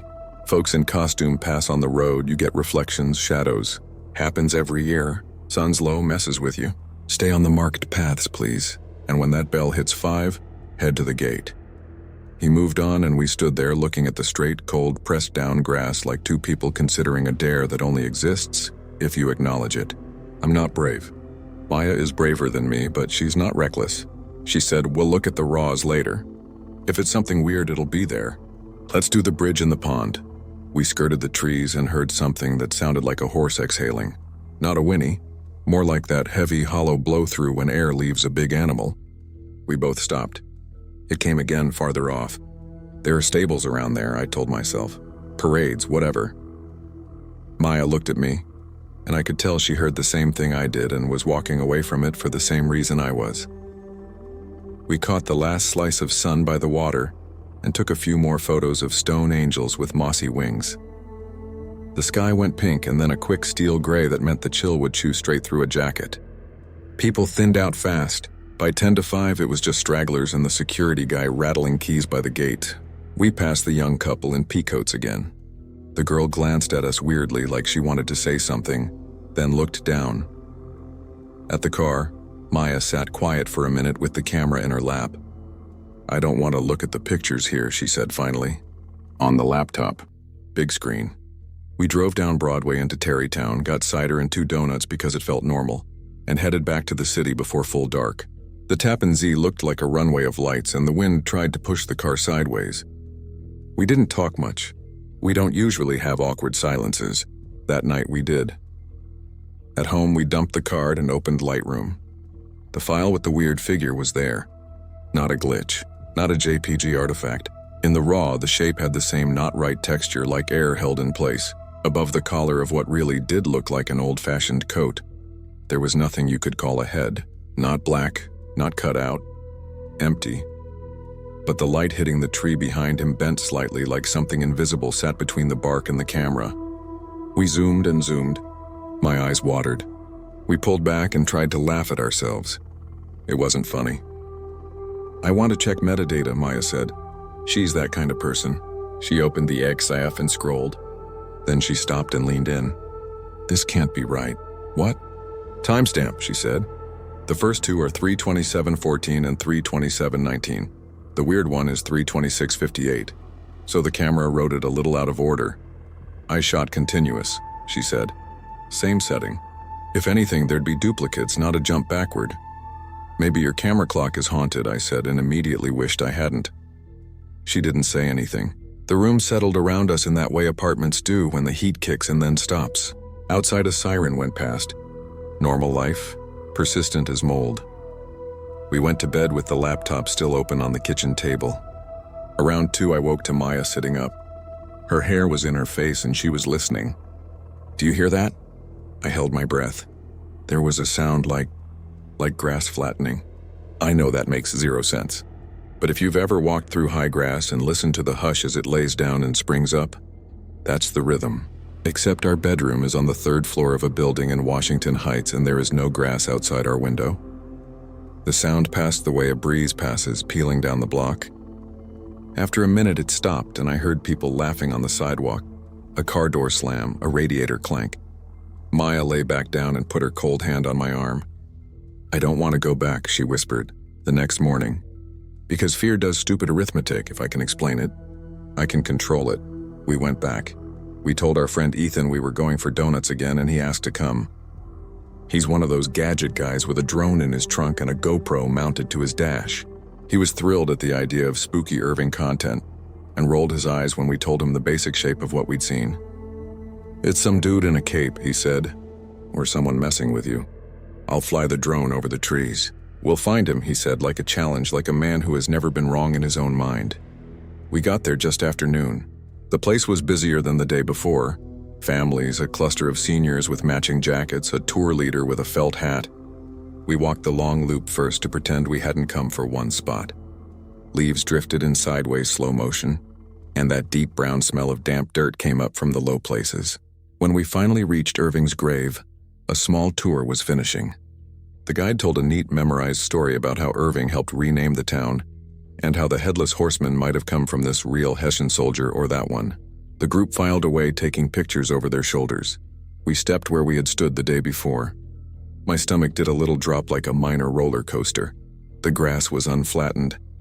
It was normal grass. Of course it was normal grass. There was no reason it should still be pressed down, but some part of me had expected to see the line like a scar. "I'm getting one more," Maya said. She sat up quickly, almost apologetic to the ghosts around us. "Then we go." She took 2. I stood off to the side. Ethan, God help him, was already launching the drone from an empty patch of path. He guided it toward the trees behind the grave, adjusting his phone against the glare. I watched his screen. The drone dipped into the canopy and you got that green-brown tunnel look. For a second the feed went splotchy, then cleared. "Signal's fine," he said. "No FCC junk up here." On the screen, something moved through the leaves. Not a person. The leaves themselves. A stripe of leaves depressed and lifted and depressed again, as if a heavy beam moved under them. It went in a straight line past a big trunk and then straight again, like a plow cutting one furrow before turning at the end. The stripe moved toward the lawn and then stopped right at the line where the tree's roots made little humps in the grass. It didn't come out, Ethan frowned. Weird cross breeze. There's no wind, Maya said. Her voice went small. Do you see wind? We stood very still. The drone's rotors whined at a steady pitch. A crow banged out of a tree and scolded us from the chapel roof. On the drone screen, the leaves held their breath. The bell struck 1. The sound slid through the place like water in a pipe. The drone feed wobbled. Pixelated messy gray went black and then came back with the camera pointing up at the canopy, as if something had reached up and tilted it. Okay, Ethan said. He made a laugh that wasn't a laugh. That's interference. He brought the drone up and out too fast. It skimmed a branch and a yellow leaf stuck to the camera housing. He cursed softly and set it down to pick the leaf off like removing a bug. We decided right then to go. As in, we all agreed in the silent way you agree when your body has made the decision before your mouth. We weren't running exactly. We were walking with purpose. We had to pass the little lane of trees to get back to the main path. As we did, that stripe of pressed leaves flickered into existence again off to our left. I wish there were a better word. It didn't appear like a special effect. It was like noticing your own heartbeat. Once you hear it, you can't unhear it. The stripe ran parallel to us and then angled toward the path. It didn't crunch or thrash. It just displaced. Leaves moved and lay down. The air smelled suddenly like wet hay. Hey, a voice said behind us. Hey folks, it was the security guy from yesterday, same green jacket, same key ring. He jogged up a few steps and stopped, out of breath. Gate closes early today. There's a private service up the hill. If you could head out? We're going, I said too fast. Appreciate it. He smiled at Maya in a way that was meant to be reassuring and made me feel worse. You'd be surprised how many people pretend not to hear. We took the long downhill by the little pond. The surface was smooth and dark like a piece of slate. People's voices were thin and far away. The drone remote beeped and Ethan swore under his breath about battery. It's at 80, he said. Why is it beeping? We cut across the grass to save time, and the hair on my arms notified me, even before I looked down, that we were stepping onto a line of flattened grass that wasn't there a second earlier. It ran right in front of us like a line drawn with a ruler. It led toward the trees we had just left. It also extended the other way, toward the lane, down to the gate. My chest did that hollow drop thing again. Maya grabbed my sleeve. Don't step on it, she said, and I can't explain why that made sense, but it did. We moved sideways to avoid the pressed strip. As we did, the strip shifted. Not fast, not like a snake snapping. It slid a few inches like it was correcting its aim. I'm done, Ethan said, flat and cold. Nope, he started to jog. We jogged too. The line followed. It didn't weave through the grass like a line in water, it just existed. A moving absence that pressed green to dark. It stayed a little to our right as if matching our speed. The way a shadow keeps pace. We reached the road by the gate and people were there again. A family with a stroller. A pair of older women consulting a map. A guy in a Mets cap. The security guard was standing with his hand on the gate chain, talking to a man in a black coat. Relief hit me so hard my knees softened. The pressed line stopped 5 feet behind us and held its place like an obedient dog waiting. The security guard looked at us, looked behind us, and his face shifted in a way I think about when I can't sleep. He didn't look frightened exactly. He looked resigned. He unclipped the chain and pushed one half of the gate open with his hip. You folks have a good day, he said. His voice had lost the cheer. It had turned into something like the tone of a nurse telling you it's time. We went through. As soon as my foot hit the sidewalk, my ears popped. The air got warmer by a degree. My shoulder blades loosened. I didn't know they'd been clenched. We kept walking until we were at the car. Ethan threw the drone into the trunk like it had personally betrayed him. Maya sat in the passenger seat and put both hands on her face. The security guard didn't close the gate right away. He stood where we'd been standing, looking at the grass inside. Then he looked up at the man in the black coat next to him. The man nodded once. I swear to you, both of them stepped back at the same time like choreographed dancers. Then the guard pulled the gate shut. On the drive home, we didn't put on music. Ethan scrolled through his drone footage at red lights and said very little. I'm wiping it, he said once. I don't want this on my phone. That annoyed me in an abstract way, but I didn't argue. Maya leaned her head against the window and watched the blur of brown woods and McDonald's signs and strip malls. Did you smell hay? She asked once. Neither of us answered. At home again, we tried to be normal. We made pasta. We watched half an episode of some comedy show and didn't laugh. We decided not to talk about it until morning. That decision lasted 10 minutes. Maya opened her laptop to email the files to the couple in P-codes because not everything can pause while your brain catches up. She dragged our folder with the Irving shots to the desktop. The computer thought for a second, then made the little duplicate name appear. Irving 1 copy. We both watched the cursor blink. Another duplicate appeared. Irving 1 was copy 2, then another. Irving 1 was copy 3. It wasn't a lot, 3, and then it stopped. It might have been some sync issue with cloud backups. It also might not have been. We opened the first copy. Same photos, same number, in the same order. Except in the shot with the headless figure, he or it was slightly closer to us. I know how that sounds. We did the cheap tests. We overlaid the images like you'd see in a bad supernatural show. They didn't match. In the original, the headless shape stood a few feet behind us. In the copy, the empty above the collar place lined up with my shoulder. In copy 2, the notch was between Maya and me. In copy 3, I could make out the line of a button on the coat sleeve, and the empty place above the collar felt a breath closer. The tree behind us had the same pattern of bark. The coins on the grave were in the same spots. The difference was only the distance of the figure and the way the air around that space bent like heat. Delete them, I said, and when she didn't move, I said it again. Please, just delete them. Maya dragged the copy folder to the trash and emptied it. The computer made that upbeat done sound that felt obscene. I told myself I felt better. We didn't sleep right. I had the kind of half-dreams you get when your body never drops all the way, and every noise has a picture. The radiator hissed like horse breath and my heart stuttered following it. A truck rolled by 5 floors down and the Doppler made a hoofbeat in my ear. I woke twice certain someone was standing in the doorway. There was no outline. There was the sensation of an outline not matching something that should be there. In the morning, we did what we always do when things are too big. We went somewhere boring. We went to the grocery store. We planned meals out loud like normal people.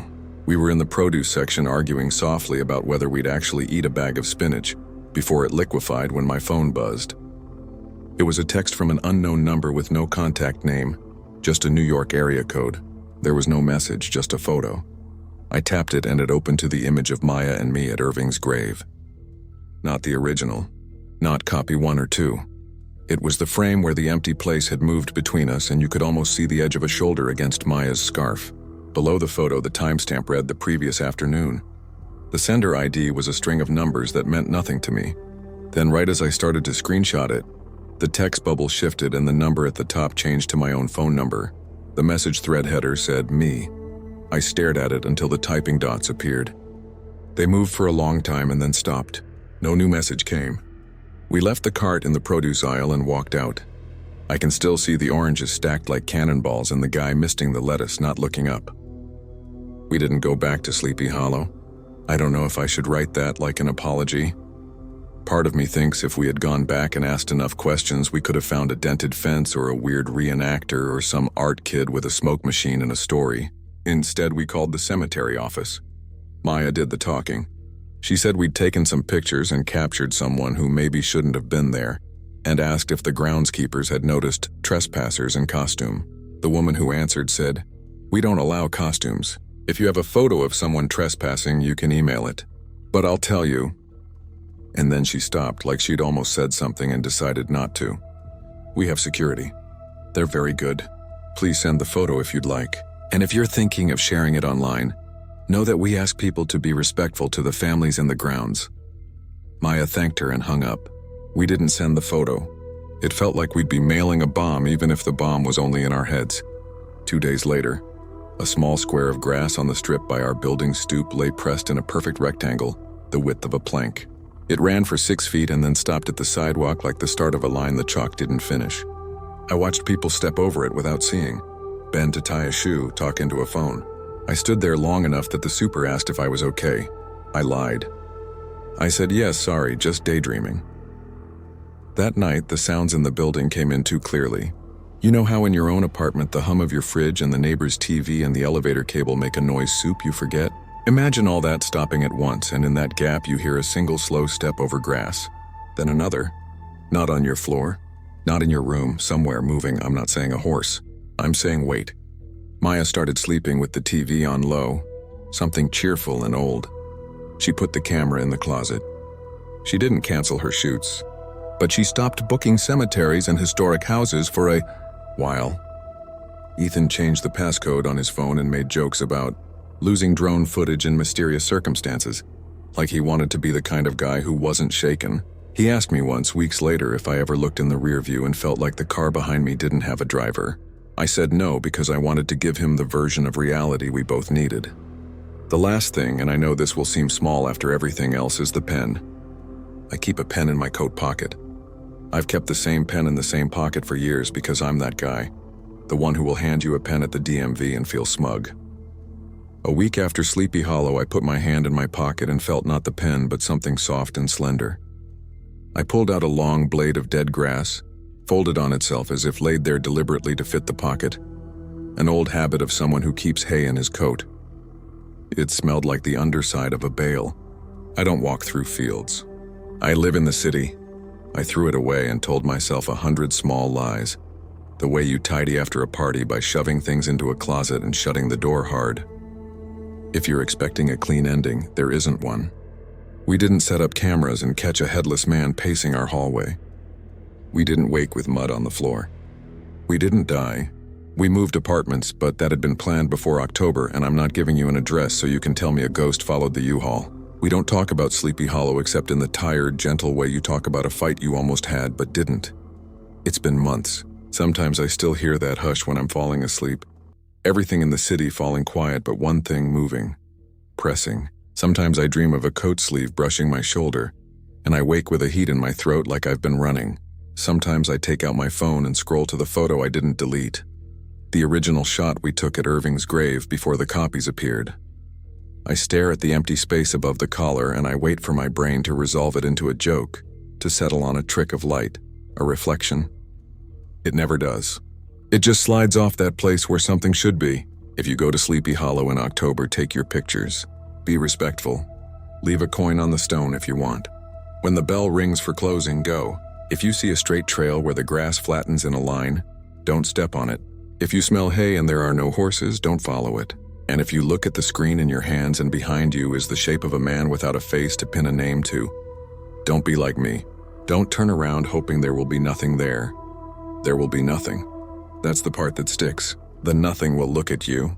And if it decides you're interesting, it might keep walking after you, slow and patient.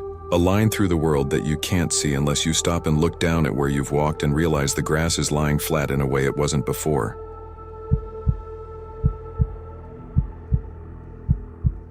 I'm not from Illinois. I'm a tradesman from Indiana who only ends up in Chicagoland when work drags me there. That's how I wound up at Bachelor's Grove on a cold Saturday in late October. The kind of gray afternoon when every sound feels like it falls straight down instead of traveling. I wasn't alone. My cousin Alicia came along because she's into abandoned places and old cemeteries. And my friend Mark came because he doesn't like us going into the woods without a rational mind, which is how he describes himself whenever we chase a weird story. We'd gotten the tip from a guy at a used camera shop in Oak Lawn. He said he'd been out walking his dog near Rubio Woods after work, saw lights moving like lanterns along a tree line, and then watched them slide toward a pond like a pair of will-o'-the-wisps. It would have been just another story if he hadn't finished with, "You can say I'm full of it, but I heard the dog whine and sit down like he was in trouble." He doesn't do that. The dog thing stuck with me. Dogs don't usually lie. We parked off Midlothian Turnpike around 4:30, close enough to the trailhead that I could see the gap people have worn in the fence. The path is muddy there, full of roots and beer caps and an old bicycle tire half buried in leaves. There was a couple coming out when we arrived, middle-aged, hands shoved into their coats, eyes not meeting ours. They nodded, that tight nod strangers give when they're somewhere they think they shouldn't be. The woman muttered, "Sun drops quick," as if warning us off without wanting to make it a thing. 20 minutes, Mark said, checking his watch like a hall monitor. Forest Preserve closes at sundown. We get in, we take a few photos, we get out. No arguing. Alicia already had her Nikon out. She's got this habit of photographing the way into a place the same way she photographs the thing itself. As if she's building proof later that we didn't just imagine a door where there wasn't one. She snapped the gap in the fence, the boot prints in the mud, a crushed cigarette with lipstick on the filter. "Evidence," she said in a playful voice. "Case file. The trail isn't long, but it has a way of getting quiet as you walk it. The highway sound slips away. Your boots start to make the loudest noise you can hear. We passed graffiti that looked more tired than threatening. A length of chain draped over a stump, and then the trees opened up on the cemetery. It's not big. Some stones are broken, some half swallowed by the earth, and someone keeps the weeds down in a way that feels like a truce rather than a victory. There was a pair of teens by the far fence taking selfies. Girl in a black hoodie, boy in a White Sox cap, and they left when they saw us coming. Embarrassed laughter trailing behind them like streamers. I'm not going to pretend I didn't feel anything right away. It wasn't a blast of cold or a whisper in my ear. It was more like the feeling you get when you walk into a room where an argument just ended. The air holds on to something. You end up squinting without knowing why. "This is it?" Mark said. "Legend Central?" His voice had that edge it gets when he's trying to keep us grounded. He did a slow turn, took in the toppled stones, the sag in the fence, the little offerings people leave. Coins on a marker, silk flowers, a plastic rosary turning gray. Alicia was already moving. She doesn't walk straight lines in places like this. She drifts, gets low, frames things with her fingers. She crouched near a stone with a lamb on top of it, the baby marker everyone posts online, and took 3 quick shots. "Light is perfect," she said.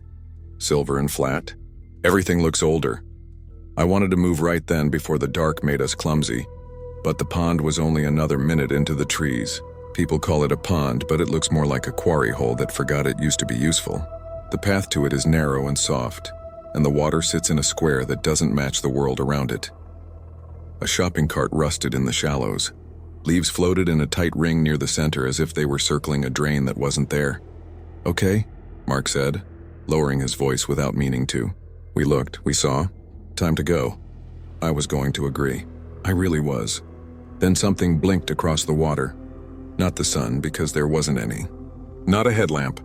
It was the kind of light you get from old glass. A dull, warm nickel color shaped by a chimney and a flame.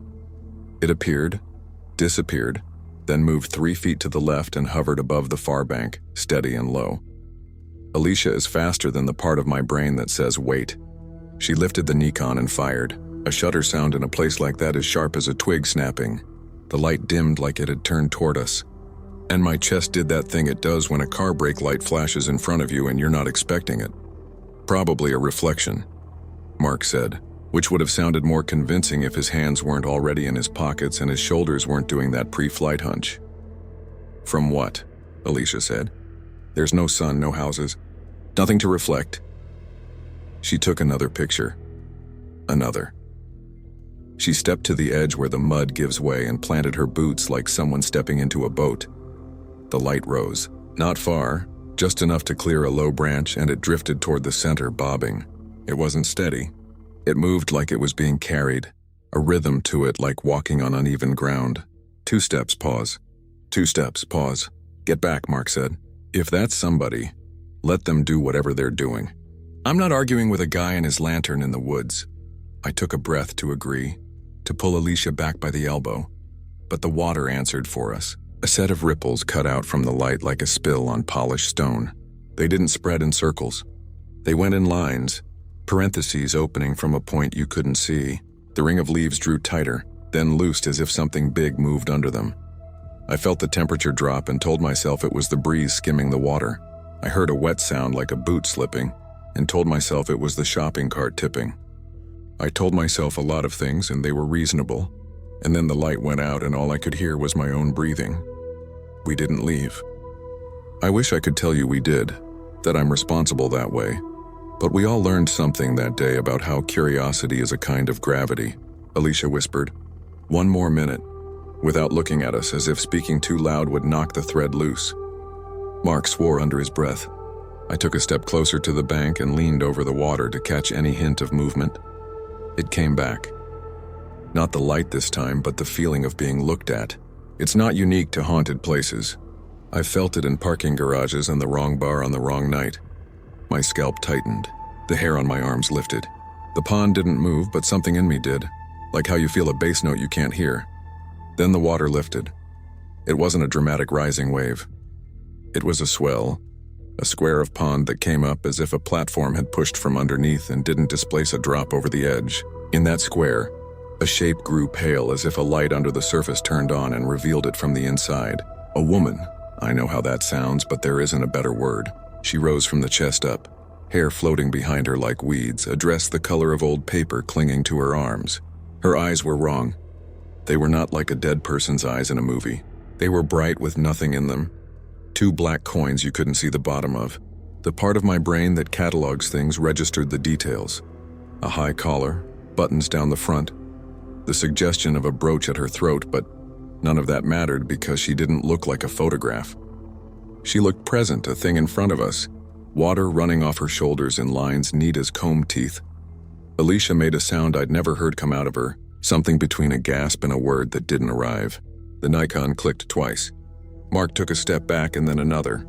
I opened my mouth and everything in me shrank from saying hello, because it felt exactly like the wrong thing to do. She turned her head as if listening to something either behind us or far away. The weeds behind her trembled like a current only she was in. She moved. Not toward us, not away. She moved in a way that told me movement wasn't the point. Attention was the point.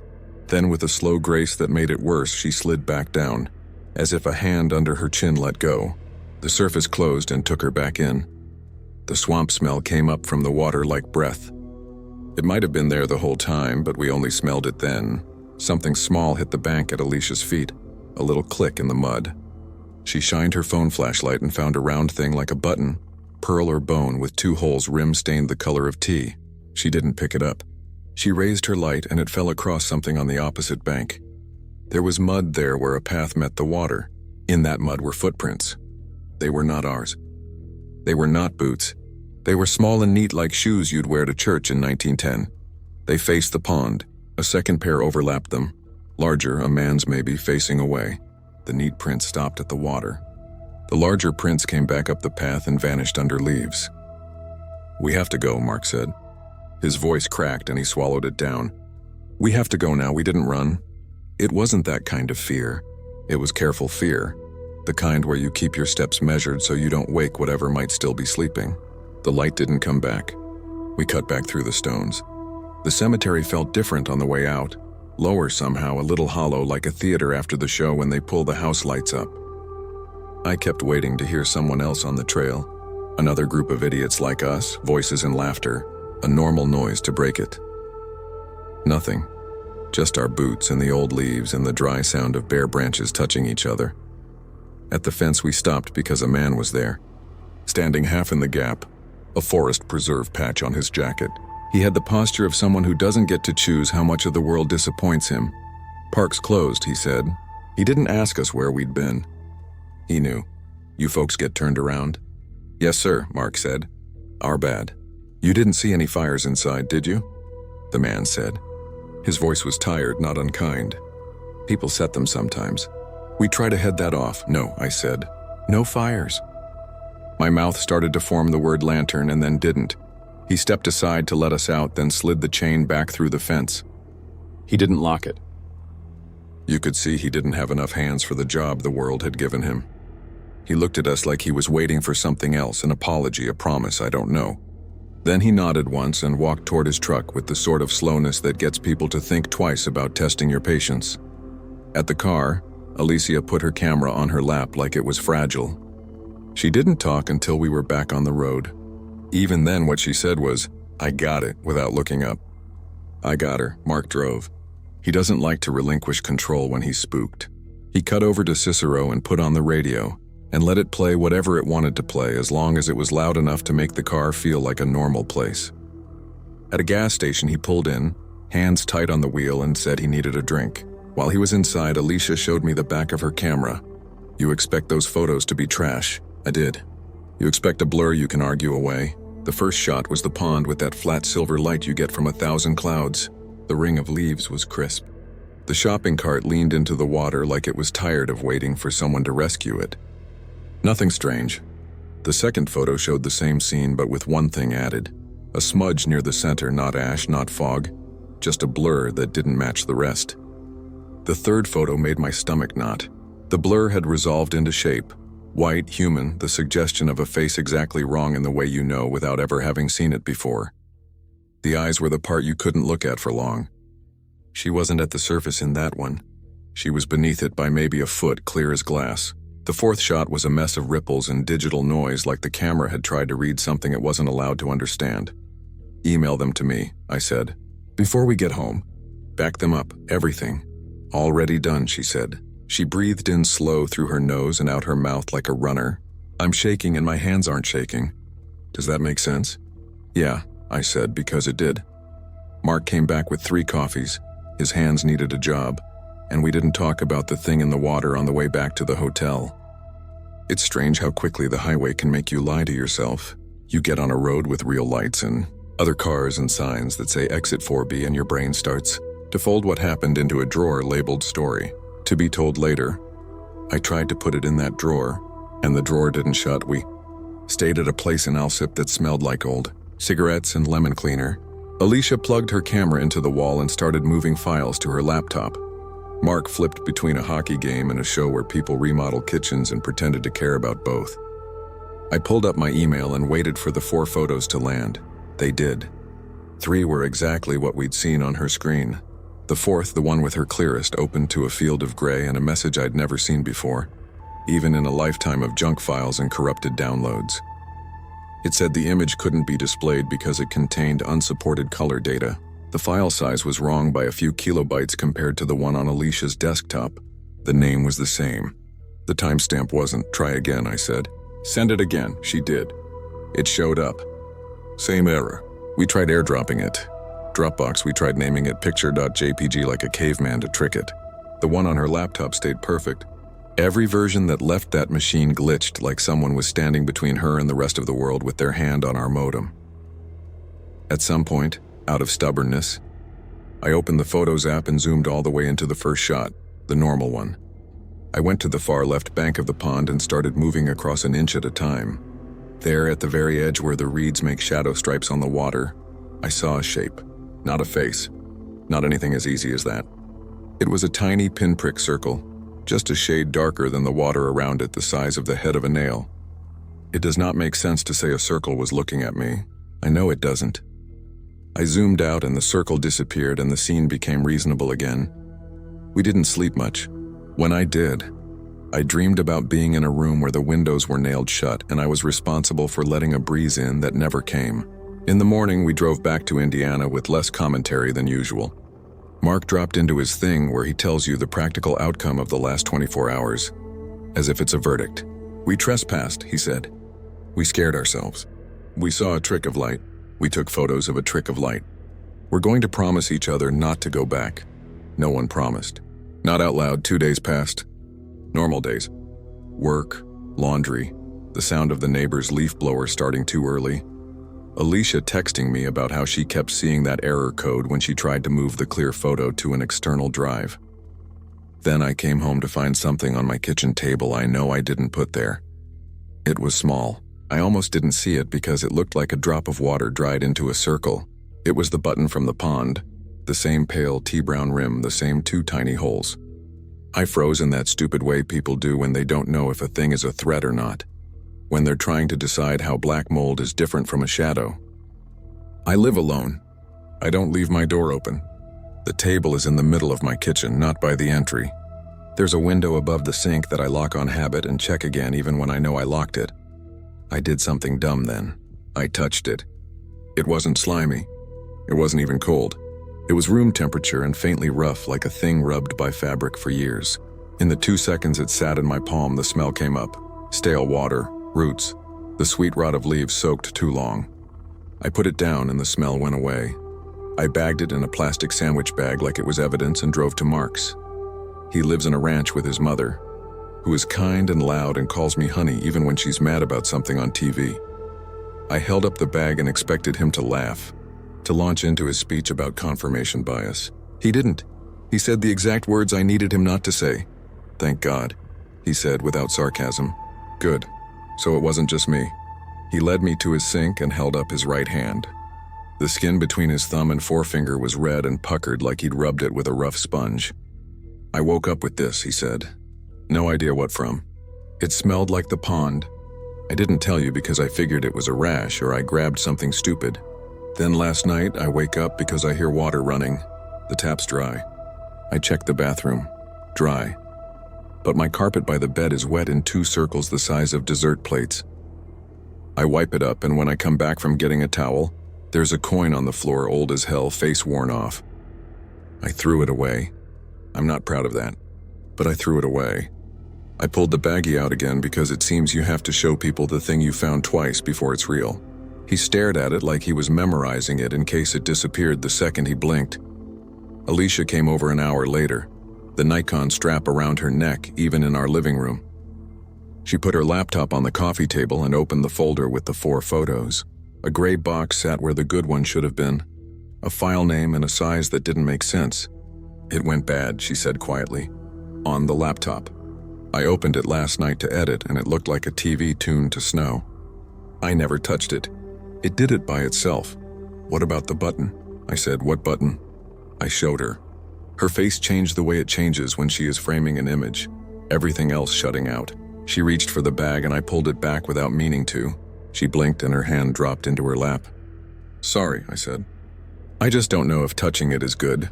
She smiled a short, humorless smile. "Good isn't the word I've used for anything about this week." She leaned in, eyes scanning like a jeweler's. "That's old," she said. "You can fake patina, but you can't fake how the edges dull where a coat rubs your side or a shawl catches. That's old." "We didn't call anyone official." "Who would you call exactly? And what would you say that wouldn't get you a note in a file that would haunt other parts of your life later?" We did the things people do instead. We tried to box the experience inside ordinary chores. We sat with the TV on. We made soup. We told ourselves the smell we sometimes caught when we opened the refrigerator was the lettuce going, and not the pond choosing now to remind us it was a real place with real water. For a week, nothing else happened. The button stayed in its bag. The wet circles on Mark's carpet didn't come back. Alicia's photos sat in their folder. 3 good, 1 broken, like a mouth that lost a tooth. We were almost bored by our own restraint when the second thing came. This part is what I can't prove, and I need to say that before I tell it. It's what I remember, and I know how memory is. I know it's a sharp knife that sometimes cuts where you want and sometimes slips and opens something you didn't intend to touch. I woke to my bedroom light on. That sounds like a small sentence until you're the person under it. The light is a cheap ceiling fan fixture with 3 bulbs, and it felt like a stage lamp. I sat up with the button of my jeans digging into my stomach because I'd fallen asleep in yesterday's clothes. The air had a taste. It was stale and wet and not quite like anything you could buy in a bottle for your Halloween decor. I heard a sound that didn't belong in a dry room. A drip hitting water and then water hitting water again, and then the soft rush of something slipping from a height into a larger volume. My bathroom door was open. The light in there was off. The sound came from inside it anyway. I tried to talk and couldn't. Like my tongue had confidence I didn't share. I went anyway because I'm the kind of person who has to name the thing making the noise even when the word will hurt. There was water in my tub. Not full, 3 inches maybe. It was murky in a way that had nothing to do with my rusty pipes. It was pond water. Leaves floated on it, and a strip of something that could have been bark, or could have been cloth, but wasn't anything I could identify without touching it. The faucet was off. The handle was in the off position. The wet circles on the bath mat were footprints, bare, small, heels not quite pointed straight ahead.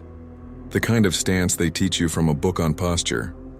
I backed out of the room like the house had a mouth and I just noticed the teeth. I picked up my phone and called Alicia because if I called Mark, he would tell me to call the police, and I wasn't ready to explain why there was a pond in my tub. She answered on the 3rd ring, voice tight with sleep. I told her. She didn't tell me I was dreaming. She didn't say I was in shock. She said she would be over, and she was there in 22 minutes. Hair tied up and camera bag over her shoulder like this was a job she'd applied for and gotten. We stood in my bathroom and didn't take pictures. That's how you know the part of you that wants to live is still in charge. Instead, we watched the water. It didn't recede like a drain taking it. It lowered like a flat hand pressing down on it. The leaves sank in place. The strip of anything moved toward the drain as if persuaded and then stopped exactly over it, covering it like a plug. The smell thickened. I swallowed it and it slid down like a liquid. Alicia touched my sleeve. She didn't point.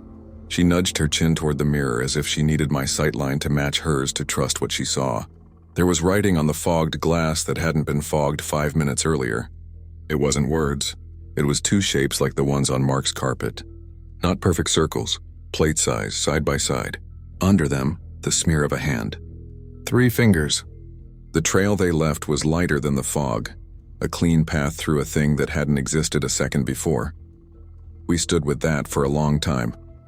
There isn't a good ending here. I wish there were. I wish I could say we watched the water go and the mirror cleared and nothing else happened, and we sat down at my kitchen table and decided never to talk about it again. But endings like that only belong to people who didn't have their doors open for them. The tub emptied. The leaves didn't whirl down the drain. They lay flat like paper and got smaller until they weren't there. The strip of whatever dissolved into lines like hair and then dust. The smell backed out of the room like a tide.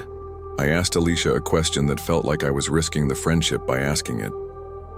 "Do you think we brought something back?" She surprised me by saying no. "I don't think it follows people like that," she said. "I think if you touch a place that's already thin, sometimes it touches you back until it's done with you. That's not the same as being followed. It wasn't comfort, but it was something I could pick up and hold without it breaking." We cleaned. That's what you do when you can't fix the big thing. You fix the small ones in reach. We took a grocery bag to the trash chute and listened for the sound of it hitting bottom, like children listening for their parents coming up the steps. I put a towel over the bathroom mirror and then felt stupid and took it off again. The button stayed on my table in its bag. I didn't throw it away. Maybe I should have. Mark said he'd done the wrong thing with the coin, and I believed him. Alicia took the bag from me 4 days later and said she was going to put it somewhere safe. I didn't ask where. Safer than my kitchen sounded fine. Here is what I can tell you that might be useful if you go there. We didn't see the lantern again. We drove by the trailhead twice in the weeks after, and there was always someone standing near the gap in the fence, pretending to check their texts while they timed their entry with someone else's exit. Maybe they saw windows of light over the water. Maybe they didn't. The Forest Preserve officer, same one, I'm pretty sure, watched us drive past the second time and lifted his fingers from the wheel in a gesture that could have been hello, or could have been a reminder. He didn't stop us. He didn't need to. Alicia printed the 3 photos and put them in a folder she keeps in the back of her closet behind shoeboxes. She had them on the coffee table once when her mom came over, and her mom looked at them with the face mothers make when they think their children are getting too close to a cliff. "You kids with your nonsense," she said, but she didn't look away. She touched the white shape on the second photo with her index finger like a blessing, and then took her hand back quickly like it might be hot. Sometimes, if I'm honest, I wish the photo that broke hadn't broken. I want proof. I want a thing I can lay on the table between the coffee and the bills and say this happened, and no one has to stretch to meet me halfway. Then I remember the tub and the smell and the way the water went down, not like water should, and I think maybe the proof is not having to hold the worst version of it in my hand forever. I haven't been back. I'm not going to say I never will. People say never to make themselves feel in control of something they're not. What I can say is this. If you go in there, be respectful like you're walking into someone else's house even if the roof is gone. Don't talk loud. Don't pretend you know what you're seeing. The world is older than our explanations, and some places hold on to their stories in ways that don't care if we're ready. The last thing is small, and it's the one that sticks. I woke last week to the soft tick of something hitting my window. I thought it was a branch. It did it again, so gentle it felt polite.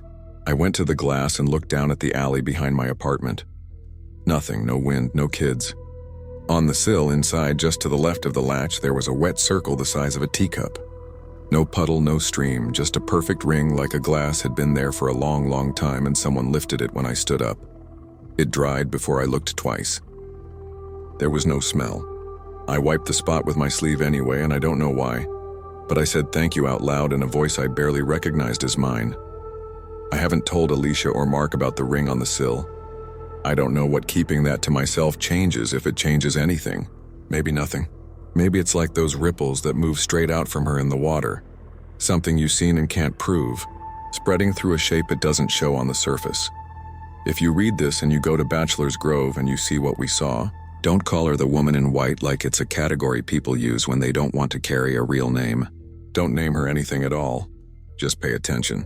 If you watch the pond long enough, the water will tell you whether the night wants you to stay. It won't be words. It'll be the hush that falls when the last two lanterns lift and decide which bank to choose. If you're lucky, you'll miss them. If you're like us, you'll see, and you'll carry a circle of that place home with you without any of your pockets ever getting wet.